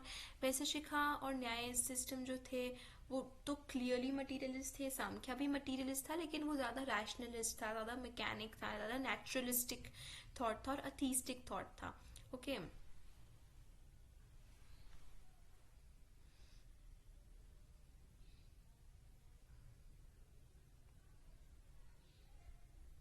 तो ये जो हेरेटिक्स, अथीस्ट एंड मटीरियलिस्ट, तो ये हेरेटिक्स, अथीस्ट एंड मटीरियलिस्ट, इसमें से अथीस्ट में हमारे पास है सांख्यास एंड मटीरियलिस्ट में हमारे पास वैशेषिक एंड न्याय फिलोसोफर्स. तो इवन जैसे बृहस्पति जिसने की was the founder of the Charvaka system या लोकायत दर्शन, उसके अकॉर्डिंग भी जो ब्राह्मण्स थे, वो ब्राह्मण्स कौन थे? ब्राह्मण्स जो थे वो बेसिकली कौन थे? जो वैदिक अथॉरिटी को होल्ड करके अपहोल्ड कर रहे थे. तो ब्राह्मण्स जो थे they were men devoid of intellect and manliness, and वो सिर्फ वैदिक अथॉरिटी को क्यों अपहोल्ड कर रहे थे? क्योंकि उसकी वजह से उनको खुद को एक कंफर्टेबल लाइवलीहुड मिल रहा था. तो जो ये नोशन था जिसपे ब्राह्मण्स बिलीव करते थे कि वेदास जो थे वो डिवाइन ओरिजिन के थे, श्रुति थे, कैसे गॉड रिवील्ड लैंग्वेज थी वेदास में लिखी हुई, तो Charvakas did not, of course did not believe it. ये तो बहुत ही ऑब्वियस एंड क्लियर चीज़ है. And according to them truth जो है वो सिर्फ सेंसेस के थ्रू हमें पता हो सकता है. तो आइडिया ऑफ जो सोल है वो डिल्यूजन है कि कोई ये सोल, आत्मा, मन, ये कोई भी चीज़ एग्जिस्ट नहीं करती है. तो इसीलिए सबसे अल्ट्रा एम्पिरिसिज्म की चीज को फॉलो करते हैं चारवाक्स. बिल्कुल एम्पिरिकल की जो बस जो दिख रहा है सामने, जो वर्ल्ड है वही हमारी रियलिटी है, हमें सिर्फ उसी को एंजॉय करना है, उसी को वही हमारे लिए अल्टीमेट रियलिटी है. कोई गॉड, कोई सोल, कोई आफ्टर लाइफ, कोई बिफोर लाइफ, कोई ये सब चीजें कुछ भी एग्जिस्ट नहीं कर सकती. तो रीजन जो था उसको भी ट्रस्ट नहीं कर सकते अकॉर्डिंग टू चारवाक्स. सो एंड क्यों वो रीजन का बोल रहे थे? क्योंकि because every inference depend for its validity not only on accurate observation and correct reasoning but also upon the assumption that the future would behave like the past. So that was anticipating modern agnosticism more than 2000 years before Hume. But the Charvaks were not more nihilist agnostics and skeptics. They developed an elaborate system of positive philosophical thought. अभी जो चारवाक्स की philosophy है ना, अगर मैं आपको बताऊं, so it is very simple in a way. Very simple in the sense कि बहुत सारे लोग, तो हम आज के टाइम में तो हम लोग इसको पूरी तरीके से ही मान के एग्री कर लेंगे तो चारवाक्स के साथ. तो चारवाक्स जो थे वो इन्फ्रेंस को भी as a form of knowledge या as a valid source of knowledge reject करते, क्योंकि उनके अकॉर्डिंग देखिए इन्फ्रेंस क्या है. इन्फ्रेंस क्या है कि we base inference on reasoning as well. क्योंकि इन्फ्रेंस में हम क्या कर रहे हैं कि हमारे पास्ट एक्सपीरियंस के साथ हम कनेक्ट कर रहे हैं किसी चीज़ को, एंड हम बेसिकली स्पेक्यूलेट कर रहे हैं हमारे रीजन के बेसिस में, क्योंकि हर बार यही हुआ है. तो जैसे फॉर एग्जाम्पल इन्फ्रेंस के अकॉर्डिंग क्या होगा? हम लोग गैस के पास गए, हमने गैस के नॉब को टर्न किया एंड एकदम से फायर आ गई उसमें से. तो इन्फ्रेंस के अकॉर्डिंग क्या होगा कि हम मान लीजिए 30 टाइम्स हम गए, 30 टाइम्स हमने गैस के नॉब को टर्न किया एंड एवरी टाइम जो है वो फायर निकल आई. तो 31st टाइम भी हम एक इन्फ्रेंस इन्फ्रेंशियल नॉलेज के बेसिस पे करेंगे। अच्छा, अगर हमें फायर चाहिए कहीं से, हमें किसी चीज़ को गर्म करना है, तो हम जाकर गैस के नॉब को टर्न करेंगे तो हम वो चीज़ कर सकते हैं। क्यों? ये इन्फ्रेंशियल नॉलेज है, हमने अभी तक उसको परसीव नहीं किया कि हमने गैस के नॉब को टर्न किया और फिर आग निकलने लग गई। ये इन्फ्रेंशियल नॉलेज है कि अच्छा, हमें मान लीजिए कोई भी चीज़ कुक करना है, हमें फायर की जरूरत है, तो गैस के नॉब को टर्न करने से फायर आ जाएगी। दिस इज इन्फ्रेंशियल नॉलेज कि हम पास्ट के बेसिस को रीजन के साथ कनेक्ट करके हम फ्यूचर प्रिडिक्शंस करें। तो चारवाक के अकॉर्डिंग इन्फ्रेंस भी एक इनवैलिड सोर्स ऑफ नॉलेज था, क्योंकि वो रीजन को बिल्कुल ही एक्सेप्ट नहीं करते थे। जितना भी फिनोमेना है सब नेचुरल है, ठीक है, सुपर नेचुरल कुछ भी नहीं है, मैटर ही सिर्फ रियलिटी है।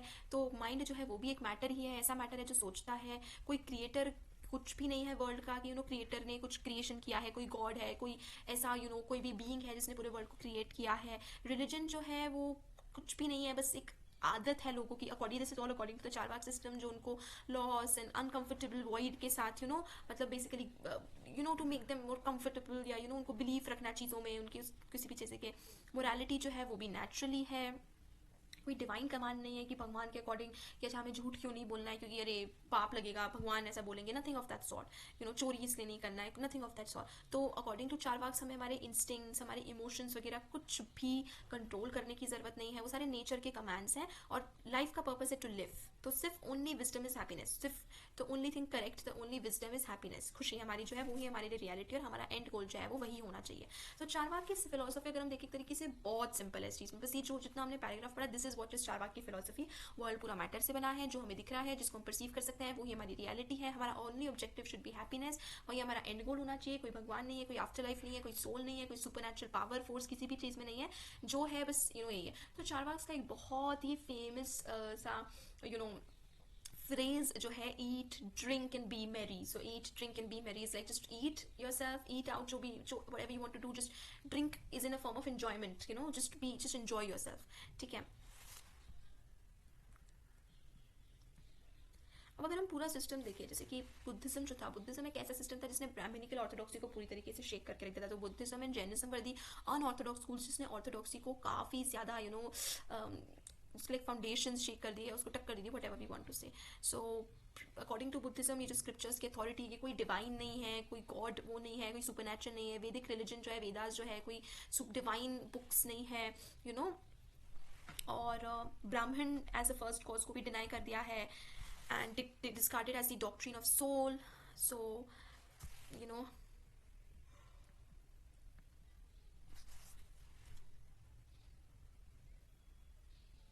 अच्छा, अब एक बात और है कि जो बुद्धिस्ट फिलोसफी या बुद्धिस्ट सिस्टम है वो भी काफ़ी सारे उसमें डिवाइडेड है, क्योंकि जैसे बुद्धिस्ट फिलोसफर्स में भी हमें रियलिस्ट देखने को मिलते हैं, which is Sarvastivadins, then the nihilist, that is Shunyavadin schools. ये बुद्धिज्म में भी काफ़ी फर्दर डिविजन्स हैं into different schools.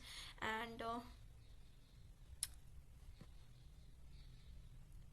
so the so-called nihilism of the Buddhists is to be traced back directly to the dialectic view of the nature, that the continuous change in bodies owing to atomic combination and separation necessarily involves a continuous process of the old perishing and new growing. तो ये एक system जरूर हमें Buddhism में देखने को मिल जाता है कि जो पुराना है वो मतलब दैट इज चेंज कंटिन्यूसली होते जा रहा है, जो पुराना है वो खत्म होते जा रहा है, नया आते जा रहा है। So like it is a very continuous thing. तो ये है dynamic view of the nature, जो हमने कन्नड़ के सिस्टम में, वैसे शिका सिस्टम में भी देखा था, और कपिला ने भी इस चीज़ के साथ अग्री करा था।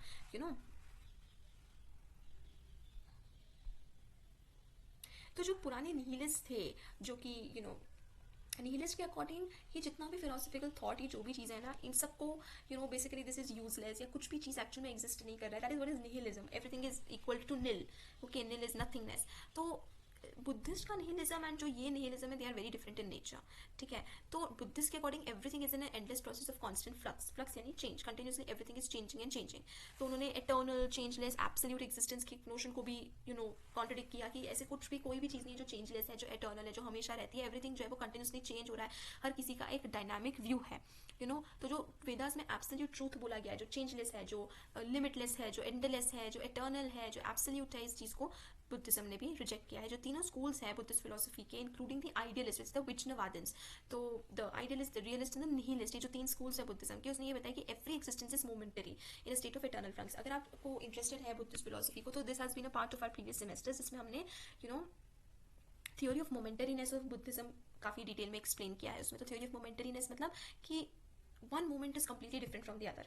एक मोमेंट और दूसरा मोमेंट एक दूसरे से अलग अलग है पूरी तरीके से, एंड इसी वजह से कंटिन्यूस चेंज आते ही जा रहा है. तो every moment everything is different. जैसे हमारे सामने एक टेबल है, वो इसके पहले वाले मोमेंट डिफरेंट थी और इसके दूसरे वाले मोमेंट फिर से वो डिफरेंट हो रही है, उसमें चेंज आ रहा है. डिफरेंट इन द सेंस कि it is changing every moment. Okay, तो ये बेसिकली इसने जो Hindu philosophy of the Vedanta system उसको बिल्कुल स्ट्रेट अवे कॉन्ट्रडिक्ट किया है कि एक जो एब्सोल्यूट ट्रूथ है, जो एज इट इज है, जो कभी चेंज नहीं होगा, उसको बिल्कुल कॉन्ट्रडिक्ट किया है. सो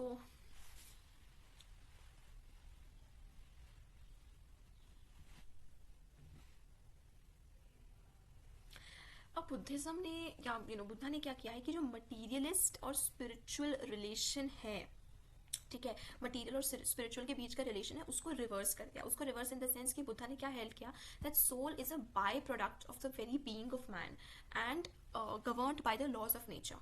तो it contrasted with the spiritual being could only mean physical being. तो बुद्धिज्म के अकॉर्डिंग जो मैन था, जो बीइंग था, वो बीइंग एक फिजिकल व्यू नहीं था, बल्कि एक स्पिरिचुअल चीज़ थी. और सोल जो है वो बीइंग विच स्पिरिचुअल है उससे ही निकल के आ रहा है. और सोल को, मैन को गवर्न कौन कर रहा है? लॉज ऑफ नेचर गवर्न कर रहे हैं. ओके,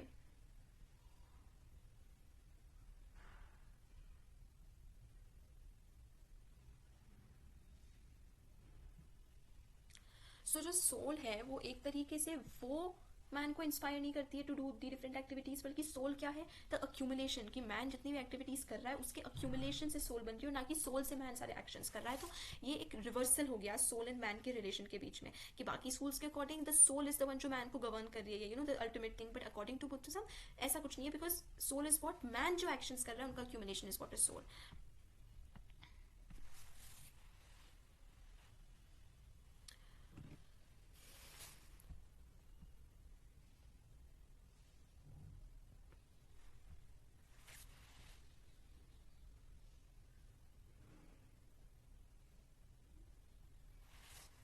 तो बुद्धा ने एक और चीज़ के साथ रिजेक्शन कर दिया कि ये जो एग्जिस्टेंस ऑफ गॉड है as the spiritual cause of nature, as the spiritual cause of the universe, इसको भी बुद्धा ने जो है पूरी तरीके से रिजेक्ट कर दिया.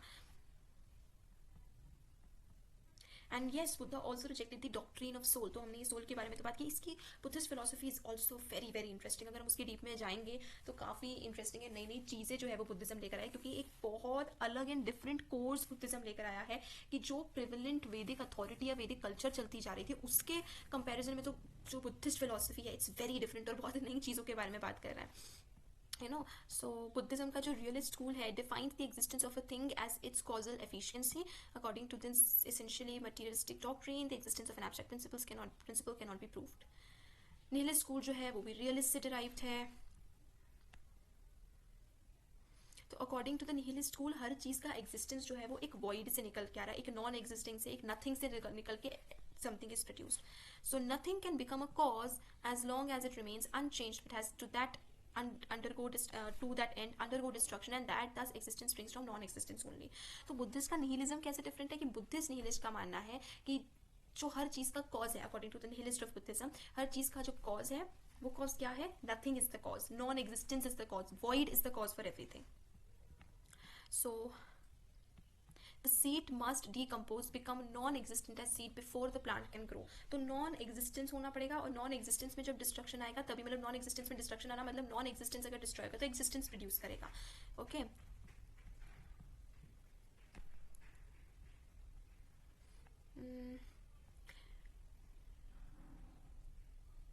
So Buddhist materialism was based on Vaisheshik atomism. It can be summarized as there are two aggregates of existence: external, that is the material existence, and the internal, that is the mental existence. But mind presupposes the existence of an atomic combination. So the external, composed of the elements, bhut and elementals, bhautik, embrace the outside nature as well as the cross bodily organs. So it's basically कि external जो है हमारा वो किस चीज़ों से बना हुआ है? अर्थ, वाटर, फायर, एयर, ये सारे डिफरेंट एलिमेंट्स हैं. And earth, water, fire, air जो है वो सब किससे बने हैं? वो बने हैं देन एटम्स से. सो वैसे शिखा में भी जो हमने एटमिज्म की थ्योरी पढ़ी थी, that is something related to this, कि ये जो हमारे डिफरेंट एलिमेंट्स हैं, अर्थ, वाटर, फायर, एयर, ये अपने आप में एक एटम से बने हुए हैं. एंड या सो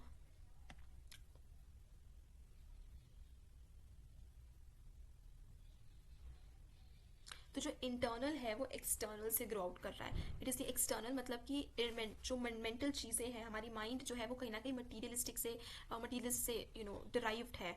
सो इंटरनल को भी फिर वापस से 5 खंड या फिर स्कंध या फिर ग्रुप्स में कैसे डिवाइड करा जाता है. Sensation, knowledge, feeling, verbal knowledge और इम्प्रेशन. सो ये बॉडीली ऑर्गेनिज्म के 5 डिफरेंट फंक्शंस हैं.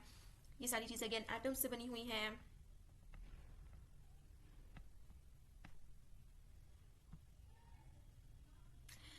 कोई भी बुद्धिज्म स्कूल में ऐसा कुछ भी बात नहीं कहेगी कि एटम्स आके डिफरेंट एलिमेंट्स जो बनाते हैं, ये जो प्रोसेस हो रहा है ये बाय गॉड हो रहा है, बाय सोल हो रहा है. तो कोई भी एक ऐसी क्रिएटर या एब्स्ट्रैक्ट प्रिंसिपल की बात तो किसी भी बुद्धिस्ट स्कूल में नहीं की जा रही है. तो ये जो एटॉमिक कॉम्बिनेशन हो रहा है, मतलब डिफरेंट एटम्स मिलकर डिफरेंट एलिमेंट्स बना रहे हैं, फायर, अर्थ, एयर, वाटर, ये सब एक मैकेनिकल प्रोसेस हो रहा है. एंड इन्हीं सबसे ये जो एक्सटर्नल है, इन्हीं सबसे फिर इंटरनल चीज़ें प्रोड्यूस होती है, जैसे कि sensation, verbal knowledge and feeling and knowledge and impression. ये जो 5 तरीके से इंटरनल को डिवाइड करा गया है. जो बुद्धिस्ट फिलोसफी है यहाँ पे कहीं ना कहीं वो प्योरली कंप्लीट नहीं हो पाया है. अब बुद्धिज्म का जो आइडिया ऑफ निर्वाण था और मोक्ष का जो ये कॉन्सेप्ट था, ये एक तरीके से इसको प्रॉपरली बुद्धिज्म एक्सप्लेन नहीं कर पाया. तो बुद्धिज्म के अकॉर्डिंग अब ये तो है कि the world is full of दुख, सॉरोज एंड मिजरीज. तो इन सब से अकॉर्डिंग टू बुद्धा हमें इन सब से दूर भागना है और इन सब से दूर भाग के हमें मिलेगा निर्वाण. ठीक है. तो ये जो निर्वाण का प्रिंसिपल है, ये बुद्धिज्म के पूरे प्रिंसिपल को एक तरीके से कॉन्ट्रडिक्ट कर रही है. ठीक है. शंकराचार्य ने इस चीज़ को पॉइंट करा है, इस कॉन्ट्रडिक्शन को. तो एटम्स या जो स्कंध है, they cannot be assumed to enter on activity on their own account, for that would imply they are never ceasing to be active. तो जो ideal of nirvana is the cessation of all activity. तो अब शंकराचार्य ने point out किया कि एक तरफ you are saying कि एटम्स जो है, जो स्कंध जो है, स्कंध यानी था इंटरनल जो है, और एटम्स यानी जो एक्सटर्नल प्रोड्यूस कर रहे हैं. तो ये सब चीज़ें जो है ये एक मैकेनिकल कॉम्बिनेशन की वजह से वर्क कर रहे हैं, कोई एब्स्ट्रैक्ट प्रिंसिपल नहीं. तो फिर ऐसा क्या होगा कि निर्वाण में एकदम से ये एक्टिविटी स्टॉप हो जाएगी, क्योंकि अकॉर्डिंग टू बुद्धिज्म ये ऑटोमेटिक है, एटम्स अपने आप में कॉम्बिनेशंस बना रहे हैं. तो कैसे होगा कि एक्टिविटी अपने आप में एक्सिस्ट होना या बंद हो जाएगा एक्टिविटी होना. तो material world is eternal. Therefore, मतलब what शंकराचार्य पॉइंट आउट कि ऐसा कैसे कि atoms who are working automatically changing and how they just stop being. तो निर्वाण का जो आइडियल था, it represented the nihilism of Buddhist philosophy. It was the quintessence of the ideology of social dissolution. The positive materialist character of Buddhism made it victorious for a time. ये था कि एक type जो, and I think this is one of the reasons निर्वाण जो कि Buddhist philosophy को as such contradict कर रहा है. अब now this is also another thing कि अगर हम ऐसे बुद्धिस्ट फिलोसफी को स्टैंड अलोन पढ़ेंगे तो इतना एम्फेसिस बुद्धिस्ट फिलोसफी के उसके मटीरियल नेचर पे नहीं जाता है कि how it is materialistic in nature, जो हमने एटम्स एंड स्कंध के फॉर्म में देखा, इंटरनल एक्सटर्नल के फॉर्म में देखा. लेकिन जब हम उसको अभी इस रीडिंग में पढ़ रहे हैं, इस पर्टिकुलर सोर्स से पढ़ रहे हैं, तो बुद्धिज्म की फिलोसफी भी कितनी मटीरियल है हैज़ बीन पॉइंटेड आउट. तो this is very less mentioned everywhere. तो बुद्धिज्म की फिलोसफी कहीं ना कहीं निर्वाण के आइडियल की वजह से ही काफ़ी फेमस हुई थी. क्योंकि उस समय के सोशल कंडीशंस ऐसे थे कि जहाँ पर एक सिस्टम है, एक फिलोसफिकल सिस्टम है जो आके बोल रहा है कि you should be free of all these sorrows, of all these दुख, एंड इन सब सॉरोज एंड दुख से फ्री होने का तरीका क्या है, ये निर्वाण आपको मिल जाएगा, इसमें उसके बाद आपका रीबर्थ नहीं होगा, and all of these things. तो क्योंकि सोशल कंडीशंस ऐसी थी जिस वजह से बुद्धिस्ट फिलोसफी का ये जो आइडियल था निर्वाण का, ये काफ़ी पॉपुलर हुआ था, जिस वजह से बुद्धिस्ट फिलोसफी ने बहुत अटेंशन अट्रैक्ट किया था.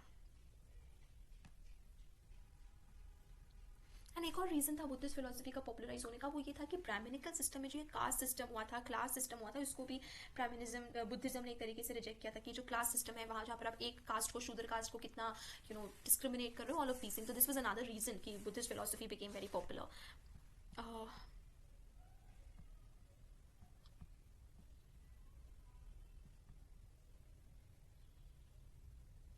तो in order to refute the Brahmanical dogma of the eternal truth क्या है, जो चेंजलेस है, तो उसकी रिएक्शन में क्या चीज़ पॉपुलराइज हुई या क्या चीज़ सपोर्टिव हुई, बुद्धिस्ट की doctrine, the momentariness of things. So the doctrine of temporariness was applied not only to the physical but also to the mental phenomena, की जो हमारी मेंटल चीज़ें हैं, जैसे कि हमारा एग्जिस्टेंस है, हमारा पेन है, हमारी सॉरो है, हमारी फीलिंग्स है, हमारे इमोशंस है, ये भी मोमेंटरी है, ये भी एक टाइम से दूसरे उसमें चेंज होंगे. तो नथिंग इज परमानेंट, जिस चीज़ को बुद्धिज्म ने प्रोपाउंड किया था. तो अब इन चीज़ों में बुद्धिस्ट फिलोसफी जो है वो मटीरियलिस्ट से आइडियलिस्ट में चेंज हो गई. So this was one thing, जो उसका idealistic view was much more popular, जिस वजह से बुद्धिज्म का मटीरियलिस्ट व्यू तो कई फिलोसफर्स रियलाइज ही नहीं करते हैं, यू नो. एंड बुद्धिज्म के अकॉर्डिंग जो मोमेंटरी है वो रियल नहीं है, क्योंकि वो एक मोमेंट में एग्जिस्ट कर रहा है, दूसरे मोमेंट में चेंज हो रहा है, तो वो रियलिटी तो है ही नहीं.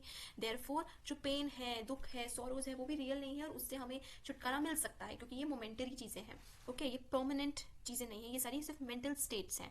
There does not exist anything but ideas. तो ये एक बहुत ही शार्प हमें चेंज और कॉन्ट्रास्टिव चेंज यहाँ पर देखने को मिल रहा है. The other cardinal principle of the Buddhist philosophy could not be altogether discarded. The phenomenal world is without a beginning, but ideas also have existed in a chain of mutual causality. एक बात है कि जो Buddhist school है उसने ज़्यादा अपना philosophical character loose नहीं किया, जैसे कि हम ब्राह्मणिकल उसकी बात करें या वैदिक सिस्टम्स की बात करें. लेकिन ये है कि जैसे ही बुद्धिज्म ने निर्वाणा की बात की, तो बहुत सारे मेटाफिजिकल क्वेश्चंस आ गए, जिसकी सभी का आंसर जो है वो बुद्धिस्ट सिस्टम नहीं दे पाया.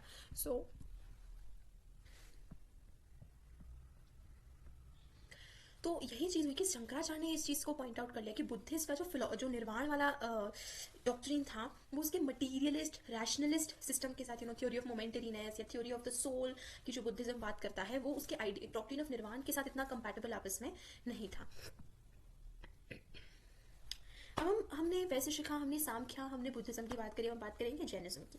तो जो डायनामिक व्यू ऑफ नेचर है, डायनामिक व्यू ऑफ नेचर यानी कि it's not static, it's changing. Okay, वो जो है वो अपने बहुत हाई डिग्री पे पहुंचा जैनिज्म के साथ. तो इसको भी शंकराचार्य ने काफ़ी क्रिटिसाइज किया था with having as an unsettling style of reasoning. तो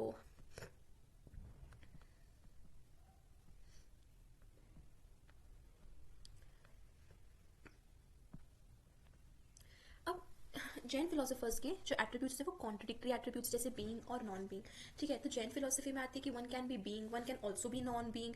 ठीक है, तो कैसे कि बीइंग और नॉन बीइंग एक ही एंटिटी को अप्लाई किया जा सकता है, यानी एक ही एंटिटी, एक ही चीज़ जो है वो बीइंग भी हो सकती है, वो नॉन बीइंग भी हो सकती है. तो ये एक पॉइंट ऑफ क्रिटिसिज्म था. एंड उन्होंने भी ब्राह्मण को रिजेक्ट किया था, just like Buddhism. And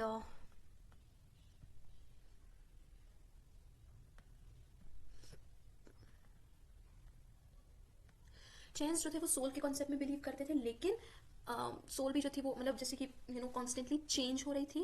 and same thing है जैसे बुद्धिज्म ने बोला था कि वो एब्सोल्यूट ट्रूथ जो है उसको वही तरीके से डिनाई कर रहे हैं. Now according to Jainism, soul जो थी वो सोल एटम्स पे बनी हुई थी, और सोल एटम्स जो थे वो कंटिन्यूसली बढ़ रहे थे, कम हो रहे थे, बढ़ते थे, कम होते थे, मतलब वो कांस्टेंट या स्टैटिक नहीं रहते थे. ठीक है, तो सोल जो थी वो इसलिए परमानेंट नहीं थी. तो according to Jainism soul permanent भी थी, सोल नॉन परमानेंट भी थी एक ही टाइम पे. तो जैसे कि जो वाटर है, ठीक है, पानी जो है एक नदी में कंटिन्यूसली फ्लो रहता है, तो वो पानी जो है वो परमानेंट तो है, लेकिन वो क्योंकि कंटिन्यूसली चेंज हो रहा है इसलिए वो नॉन परमानेंट भी है, वो ट्रांजिटरी भी है, वो कंटिन्यूसली चेंज भी हो रहा है. तो एक ही एंटिटी परमानेंट भी है, नॉन परमानेंट भी है, बीइंग भी है, नॉट बीइंग भी है, एग्जिस्टेंट भी है, नॉन एग्जिस्टेंट भी है. तो ये बहुत ही बड़ा मतलब क्रिटिसिज्म था जो जैनिज्म के अगेंस्ट लेवल था. तो इस वजह से कोई ऐसा प्रॉपर टाइम नहीं आ पाया जहाँ पर ये जो वैदिक अथॉरिटी को बिल्कुल क्लियरली कोई भी एक सिस्टम जो है वो डिस्प्यूट कर सके, उसके अगेंस्ट आ सके. यानी कि थ्रू आउट इंडियन फिलोसफी के उसमें वैदिक अथॉरिटी ने कहीं ना कहीं तो एक तरीके से डोमिनेट किया ही है. डोमिनेट भी नहीं, इन्फ्लुएंस नहीं किया, लेकिन डोमिनेटिंग पोजिशन जरूर रही है वैदिक अथॉरिटी या वैदिक फिलोसफी की. अब एक कैरेक्टर जो लगभग सभी इंडियन फिलोसफिकल स्कूल्स को बिलोंग करता है वो ये है कि इंडियन फिलोसफी जो है वो ज़्यादातर फोकस रही है to know the nature of thy self, यानी to know the nature of one person, internal nature जानने में. तो external nature and external realities पे फोकस कंपेरेटिवली इंटरनल रियलिटी के कम रहा है.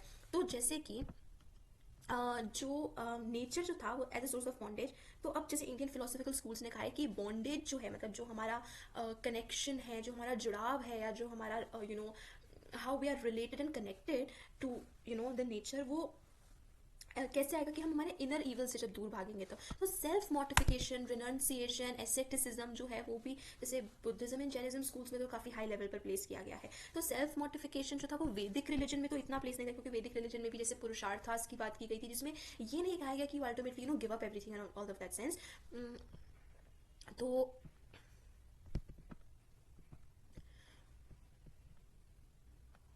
now, according to them, pessimism, begotten in the chaotic and miserable conditions of the disintegration of the tribal society, was seized upon by the priestly ruling caste as the opportunity for expanding the pernicious doctrine of renunciation and self-mortification, which became an effective weapon in the struggle for maintaining their dominating position. तो एक बात जरूर थी कि जो renunciation या जो self-mortification वाला जो आइडियल था, इसने ब्राह्मणिकल पोजीशन को काफ़ी अच्छा। एक बात और है कि यहाँ पे इस पूरे उसमें हम लोग मतलब हम लोग ऑथर जो है वो ब्राह्मणिकल पोजीशन को वैदिक अथॉरिटी या वैदिक फिलोसफी, वैदिक सिस्टम ऑफ फिलोसफी के साथ एक तरीके से सिनोनिमसली यूज़ कर रहे हैं, ठीक है।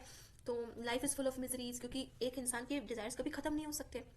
इन डिज़ायर्स को कंट्रोल करोगे तो हम इन मिजरी से दूर हो जाएंगे, हमें एटर्नल ब्लिस मिल जाएगा। तो ये जो स्पिरिचुअलिस्ट व्यू था कि अपने दुखों को खत्म करने के लिए खुद के डिजायर्स को, खुद के एक्शंस को हमें कंट्रोल करना है, इसका एक सोशल रिएक्शन जो था, लोगों ने इसको बहुत ओपन आर्मेडली एक्सेप्ट किया या इसकी तरफ काफ़ी वो करा, because people were very tensed bye their life. तो उन्हें एक जेन्युइन रिलीज चाहिए था from the everyday tension, from the everyday problems of life. तो ये जो आइडियल की कैसे सेल्फ मोटिफिकेशन, रिनंसिएशन, एसेटिसिज्म, वो ये सब चीज़ें जो आपको आपकी लाइफ के मिजरीज से दूर कर देगा, डिससेटिस्फैक्शन को हटा देगा, इसने काफ़ी ज़्यादा पॉपुलराइजेशन गेन किया। तो discontent by resignation, revolt by indifference means stagnation of social energy। तो ये जो renunciation, इससे क्या हो रहा है, हम क्या ये जो सेल्फ मोटिफिकेशन को प्रपोज कर रहे हैं उनके अकॉर्डिंग डिसकंटेंट को रिजिग्नेशन से कर दोगे। आपको अगर लाइफ से डिसकंटेंट है, just leave all of it. Discontent है, डिससेटिस्फैक्शन है कि you don't have enough worldly materials, leave everything, resign from all the worldly materials. Revolt करने की बजाय indifference, that you should not even care what ever is happening, आपको आपके ऊपर focus करना है, आपके एसेटिज्म, अपने रिनंसिएशन पे फोकस करना है। तो इसकी वजह से एक क्या प्रॉब्लम अराइज हो जाती है कि कहीं डेवलपमेंट नहीं हो पाता है, एवोल्यूशन नहीं हो पाता है, जब हम मटेरियल प्रोग्रेस नहीं एम करते हैं, जब हमारा जो लाइफ का आइडियल है वो किसके ऊपर फोकस होता है, जो stop everything, stop wishing for everything, कोई भी चीज़ विश मत करो, just renounce your worldly life and all of those things. इस वजह से एक प्रोग्रेस, एक एवोल्यूशन मैन का नहीं हो पाता है। सो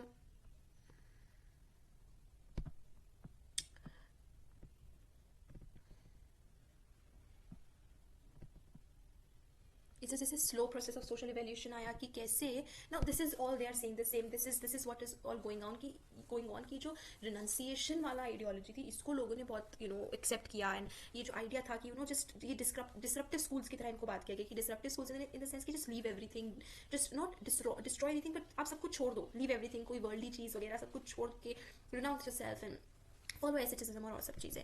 तो urges of life compel man to take up the endless struggle with nature, कि जब हमें किसी भी चीज़ का डिजायर होता है, किसी भी चीज़ की इच्छा होती है, तो हम स्ट्रगल से कि जैसे मान लीजिए हमें बड़ा घर चाहिए, हमें बहुत सारे व्हीकल्स चाहिए, बहुत सारी लग्जरीज चाहिए, तो हमें और मेहनत करनी पड़ती है, हमें और पैसे कमाने पड़ते हैं, ऑल ऑफ दीज थिंग्स। तो ये सब चीज़ें आप अपने डिजायर्स छोड़ दोगे, आपको और मेहनत नहीं करनी पड़ेगी, आपको आपके पास जो है आप उसमें सेटिस्फाइड रहोगे। लेकिन इसका एक काम क्या होता है कि इस वजह से जो है वो प्रोग्रेस नहीं हो पाती है, एवरीथिंग जस्ट वहीं पे स्टॉप हो जाता है, स्टैग्नेट हो जाता है, ठीक है। Philosophy is the mother of science, and finally science enthrones the venerable mother as the science of sciences. So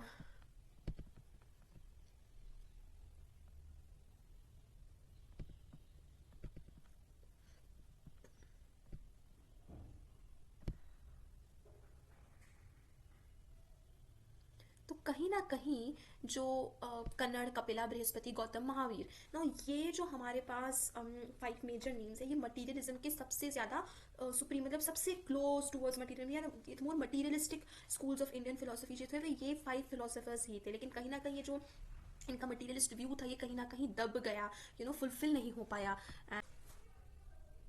जो चाइनीज ट्रैवलर था फा हियन, उसने भी इस चीज़ को एडमिट किया है कि मतलब देखो ये वो टाइम था गुप्ता डायनेस्टी में, जब हिंदू फिलोसफी का काफ़ी रिवाइवलिज्म हुआ था, काफ़ी डेवलप हो रही थी, मतलब बहुत अच्छे काफ़ी डेवलप फेज में थी हिंदू फिलोसफी। लेकिन उसके बावजूद लगभग 96 हेरेटिकल सेक्ट्स थे जो सभी रियलिटी ऑफ वर्ल्ड फिनोमेना को एडमिट करते थे। रियलिटी ऑफ वर्ल्ड को एडमिट करना मतलब मटीरियलिज्म व्यू होना, मटीरियलिस्टिक व्यू होना, क्योंकि आप वर्ल्ड रियलिटी को एक्सेप्ट करो, इसका मतलब क्या है कि जो वर्ल्डली ऑब्जेक्ट्स हैं, जो मटीरियल ऑब्जेक्ट्स हैं, उसको एक्सेप्ट करो कि they are very much real, जो कि हिंदू फिलोसफी डिनाई करता है इन मटीरियलिज्म की वजह से कि somewhere this is like illusionary, या इवन वो अगर डिनाई ना करे तो to go away from all of that. So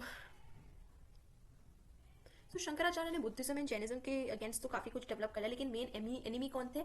Kannada, Kapil and Brihaspati, जिसको शंकराचार्य को कॉम्बैट करना था।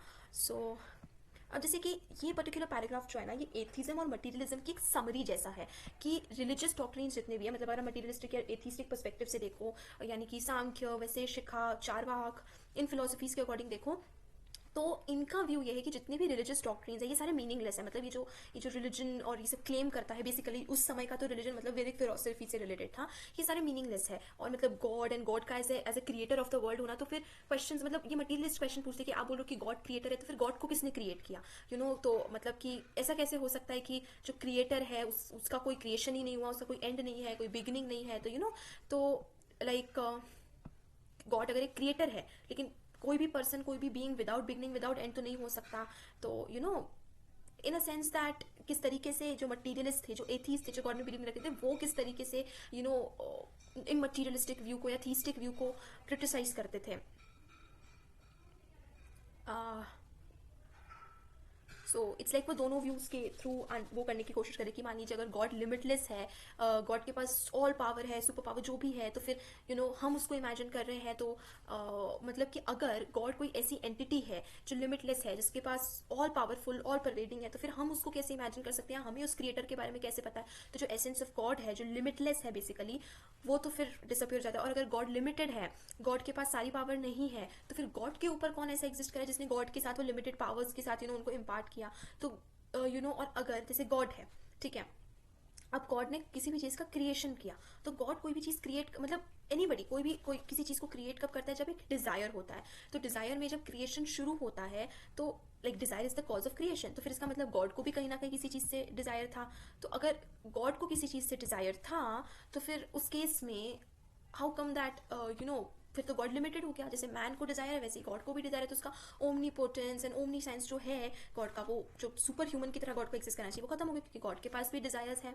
तो ये है एक तरीके से मटीरियलिस्टिक और एथीस्टिक व्यू जो गॉड के एग्जिस्टेंस को and god as being an omnipotent entity and as being a potent entity, दोनों तरीके से खत्म हो जाता है. सो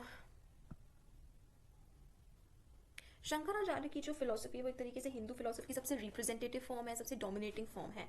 तो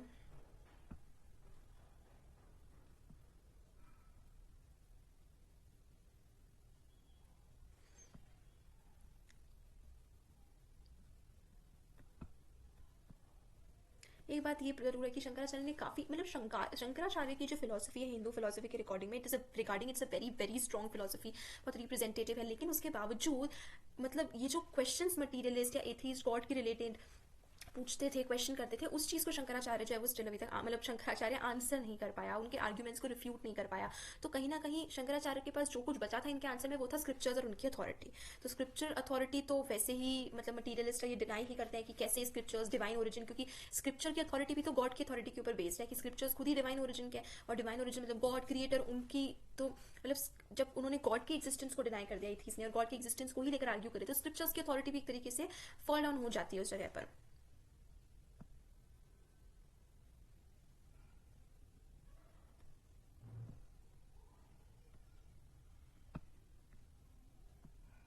मतलब कि जो वेदांत सूत्र भी है वो भी सिर्फ उपनिषद को फॉलो करता है, not the Vedas. There is a difference between them, क्योंकि उपनिषद्स में बहुत कुछ एडेड है अपार्ट फ्रॉम द वेदास, जो वेदास में एडेड नहीं है. उसके उसके एडिशन में बहुत कुछ उपनिषद्स में बातें कही गई है. So Upanishads do claim to be a part of Veda, but actually they are really not. So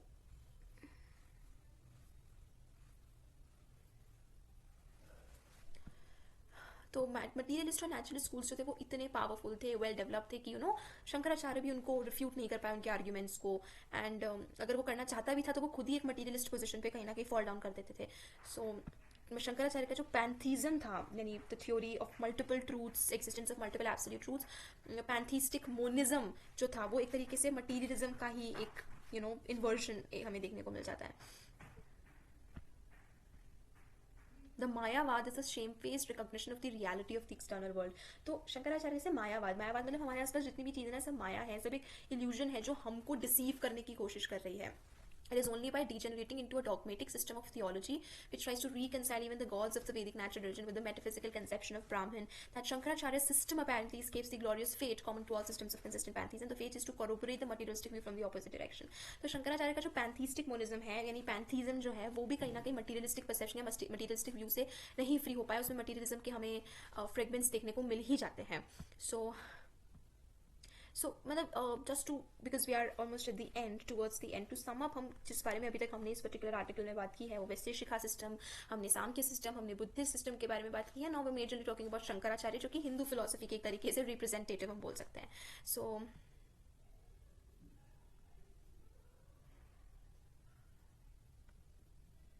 तो जैसे शंकराचार्य ने क्या बोला, सब कुछ माया है, मतलब अब वो रियलिटी तो है, मतलब वो चीज़ एग्जिस्ट तो कर रही है. मटीरियलिस्ट ने जैसे ऑलरेडी प्रूव कर दिया, तो शंकराचार्य उसको तो रिफ्यूट नहीं कर पाया कि ये सब अनरियल है. तो शंकराचार्य ने बोल दिया कि ये सब माया है, सब कुछ एक इल्यूजन है. ओके. तो ब्राह्मण जो है, अकॉर्डिंग तो शंकराचार्य किस तरीके से डिस्क्राइब करते हैं कि ब्राह्मण जो है उसके पास एक पावर है विच इज कॉल्ड अविद्या, विच is the cause of all appearances of the world, की वर्ल्ड में जितनी चीज़ें सब दिखावा है, सब कुछ एक इल्यूजन है। तो यू नो तो बेसिकली वो वर्ल्ड में एक अपीयरेंस प्रोड्यूस करता है एक हमें।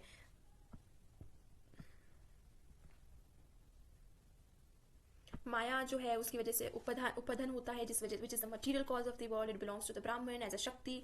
तो basically upadhan is a shakti of Brahman, it's a power of Brahman, and Brahman है जिसकी वजह से वर्ल्ड ऑफ अपीयरेंसेस हमें दिखते हैं, वर्ल्डली अपीयरेंसेस हमें दिखते हैं, ये सब जो है वो माया से रिलेटेड है। तो it's a very common and obvious concept जो I think I am hoping and I am assuming कि majority of you already know about this maya in and the view that how the whole world is basically just an appearance and just an illusion basically.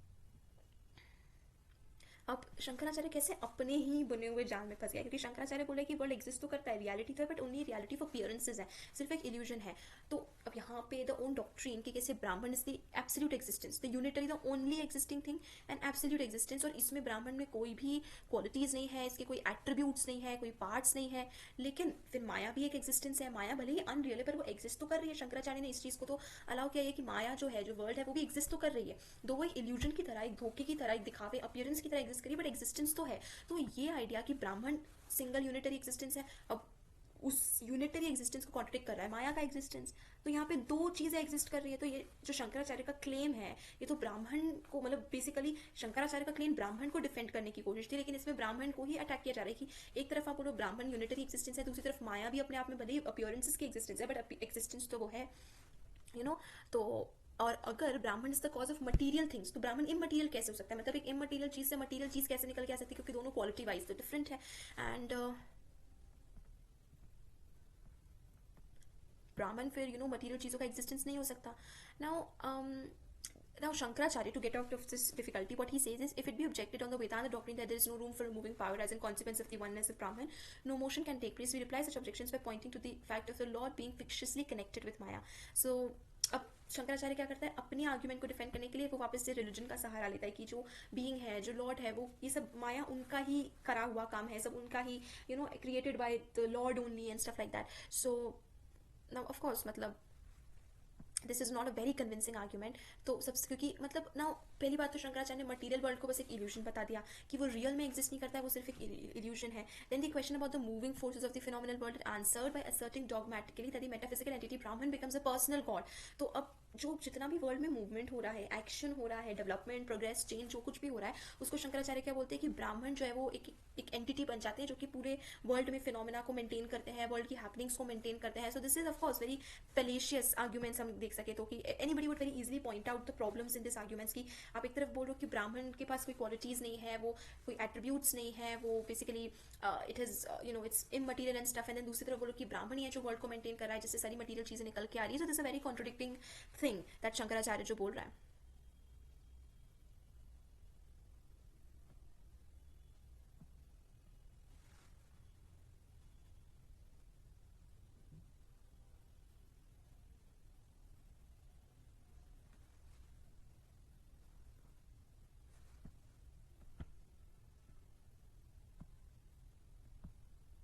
So now the substantial residue of objects is atoms, the rest being form, but the atom cannot be conceived by mind. So now the Buddhist idealists held that cognition was exclusively an internal process, not that it had no connection with the external object, but that it was self-contained. External objects existed only in their relation to the mind. The substantial residue of objects is atoms, the rest being form, but the atom cannot be conceived by mind. तो इसको combat करने के लिए what does Shankaracharya writes is, the non-existence of external things cannot be maintained because we are conscious of external things.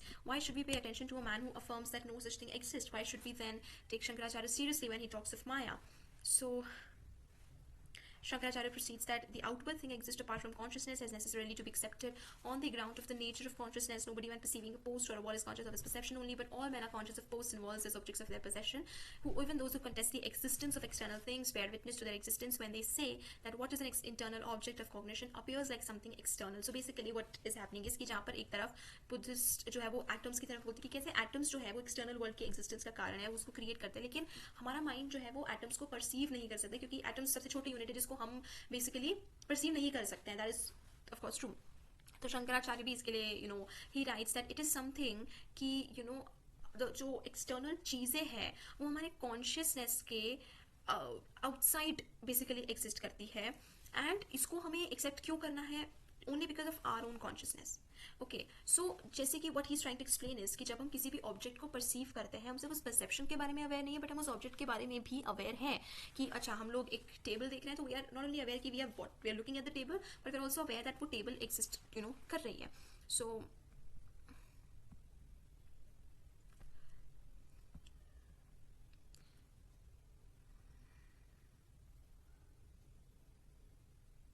And because जो external चीज़ है ना, we of course no कि जो टेबल को हम देखें that is not a part of us, या हमारे कॉन्शियसनेस में या हमारे इंटरनल माइंड में वो चीज़ जैसे कि एज एन एंटिटी एग्जिस्ट कर रही है, जैसे कि वो टेबल।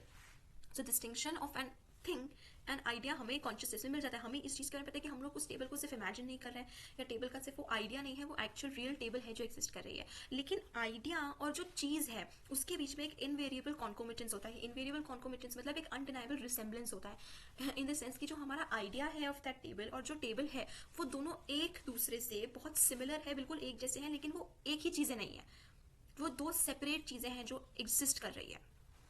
ठीक है, सो ऐसा नहीं है कि you know so this apparent world whose existence is guaranteed by all the means of knowledge cannot be denied. तो now what is happening is this is of course a very opposite thing, जहाँ शंकराचार्य खुद अपनी ही philosophy के against आ रहे हैं। वो बोल रहे हैं कि किसी ऑब्जेक्ट को लेकर हमारा जो आइडिया है और जो ऑब्जेक्ट एक्चुअली में एग्जिस्ट कर रहा है, वो ऑब्जेक्ट एंड ऑब्जेक्ट का आइडिया हमारी कॉन्शियसनेस में इंटरनली एग्जिस्ट कर रहा है, लेकिन जो ऑब्जेक्ट है वो एक्सटर्नली वर्ल्ड में एग्जिस्ट कर रहा है, और दोनों एक दूसरे से काफी सिमिलर है, आइडेंटिकल है, मतलब they are not one thing but दोनों बहुत सिमिलर है एक दूसरे से। तो इसी वजह से वो object as a separate entity exist कर रहा है आउटसाइड वर्ल्ड में, और हमारे इनर वर्ल्ड में उसका आइडिया एग्जिस्ट कर रहा है।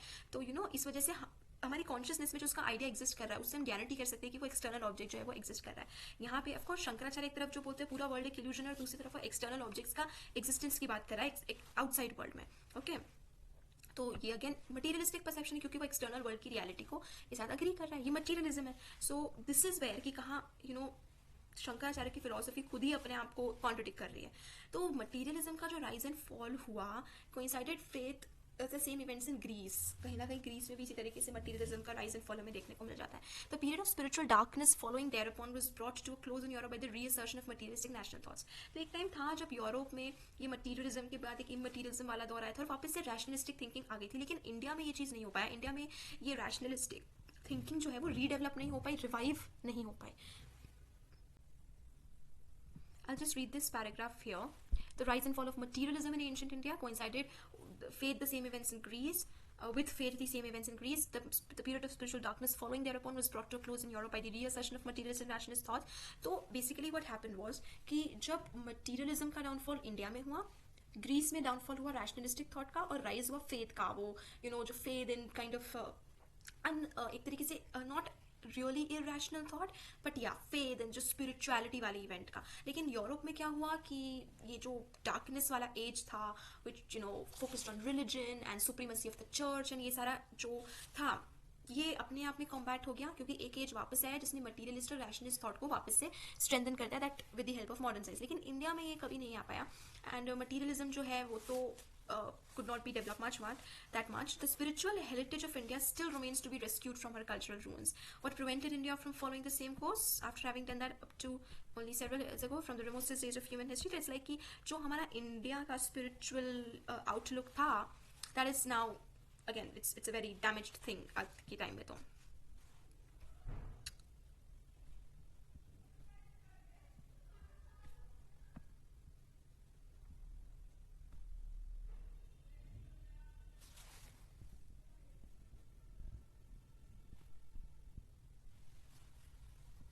सो इंडिया में क्या हुआ कि एक चीज़ हमें इंडिया में देखने को मिलती है। Now this is a very historical phenomena, sociological phenomena, कि इंडिया में जितना भी प्रोड्यूस होता था, इंडिया में जो ट्रेड और इकोनॉमी होती थी, इंडियंस उसको ज़्यादातर लोकल मार्केट्स में ही करते थे। लेकिन जो ग्रीक्स थे, बेसिकली द जावन्स, वो लोग थे जो मैरीटाइम ट्रेड में, यानी कि आई वोंट से इंटरनेशनल, क्योंकि उस समय नेशनल या नेशंस का कंसेप्ट एग्जिस्ट नहीं करता था, लेकिन ओवरसीज ट्रेड अगर हम बोले that was done by the Greeks. Okay, तो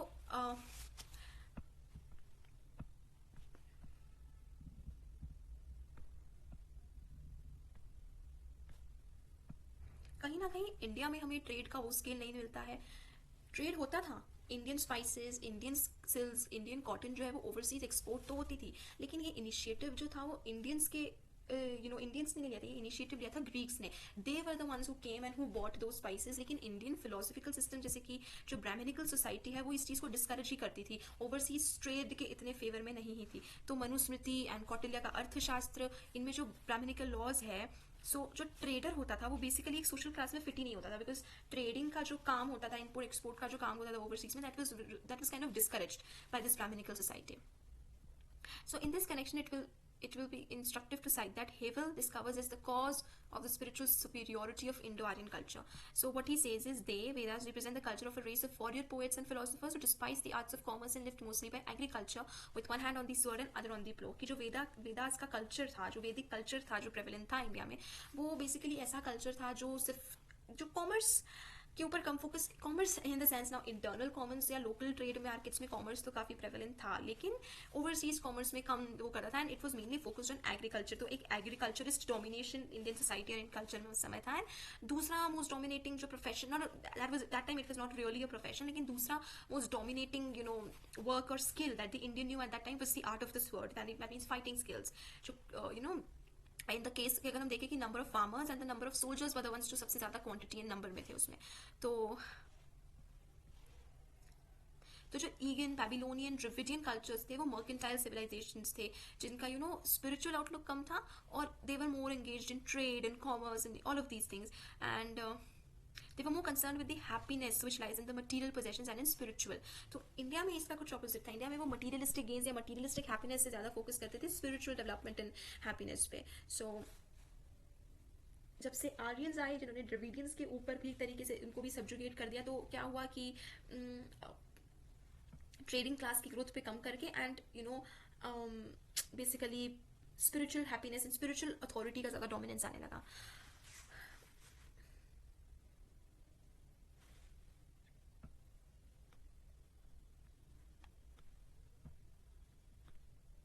तो जो इंडो आर्यन कल्चर था वो स्पिरिचुअली सुपीरियर कल्चर था, यानी वो स्पिरिचुअलिटी के ऊपर ज़्यादा फोकस था. सो वैदिक ऋषिज के लिए मटीरियल पोजेशंस की हैप्पीनेस, वर्ल्डली पोजेशंस या वर्ल्डली हैप्पीनेस इतनी मैटर नहीं करती थी, लेकिन उनको कॉन्कर करना था ह्यूमन नेचर को, ह्यूमन नॉलेज को. So that was what was on focus for those Indo Aryan culture of the Vedic era.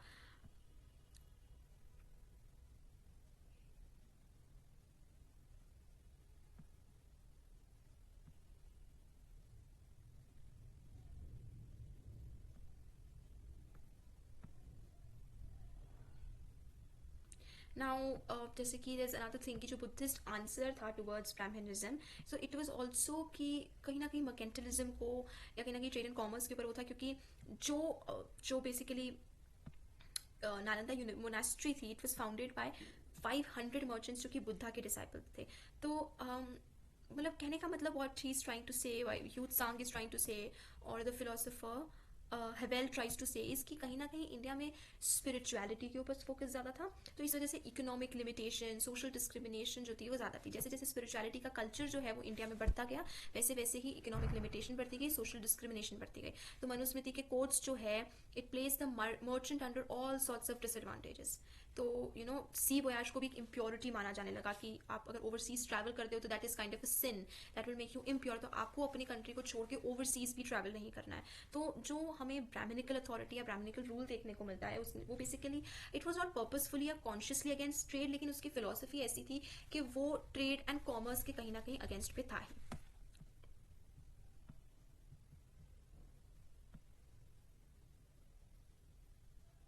And एक प्रॉब्लम क्या थी कि लैंड को होल्ड करने वाले कौन थे? Brahmins. And Brahmins were somebody जो मतलब यही है कि वो पर्पसफुली ट्रेड के अगेंस्ट नहीं थे, जानबूझ के ऐसा नहीं था कि वो इकोनॉमी या ट्रेड को कम करना चाहते हैं, लिमिट करना चाहते हैं, but it was part of their nature, या उनकी फिलोसफी का मतलब वो फिलोसफी का एक आउटकम था, एक साइड इफेक्ट था कि इकोनॉमी एंड ट्रेड के ऊपर हो रहा था. एंड लैंड ओनिंग क्लासेस कौन सी थी? ब्राह्मण्स.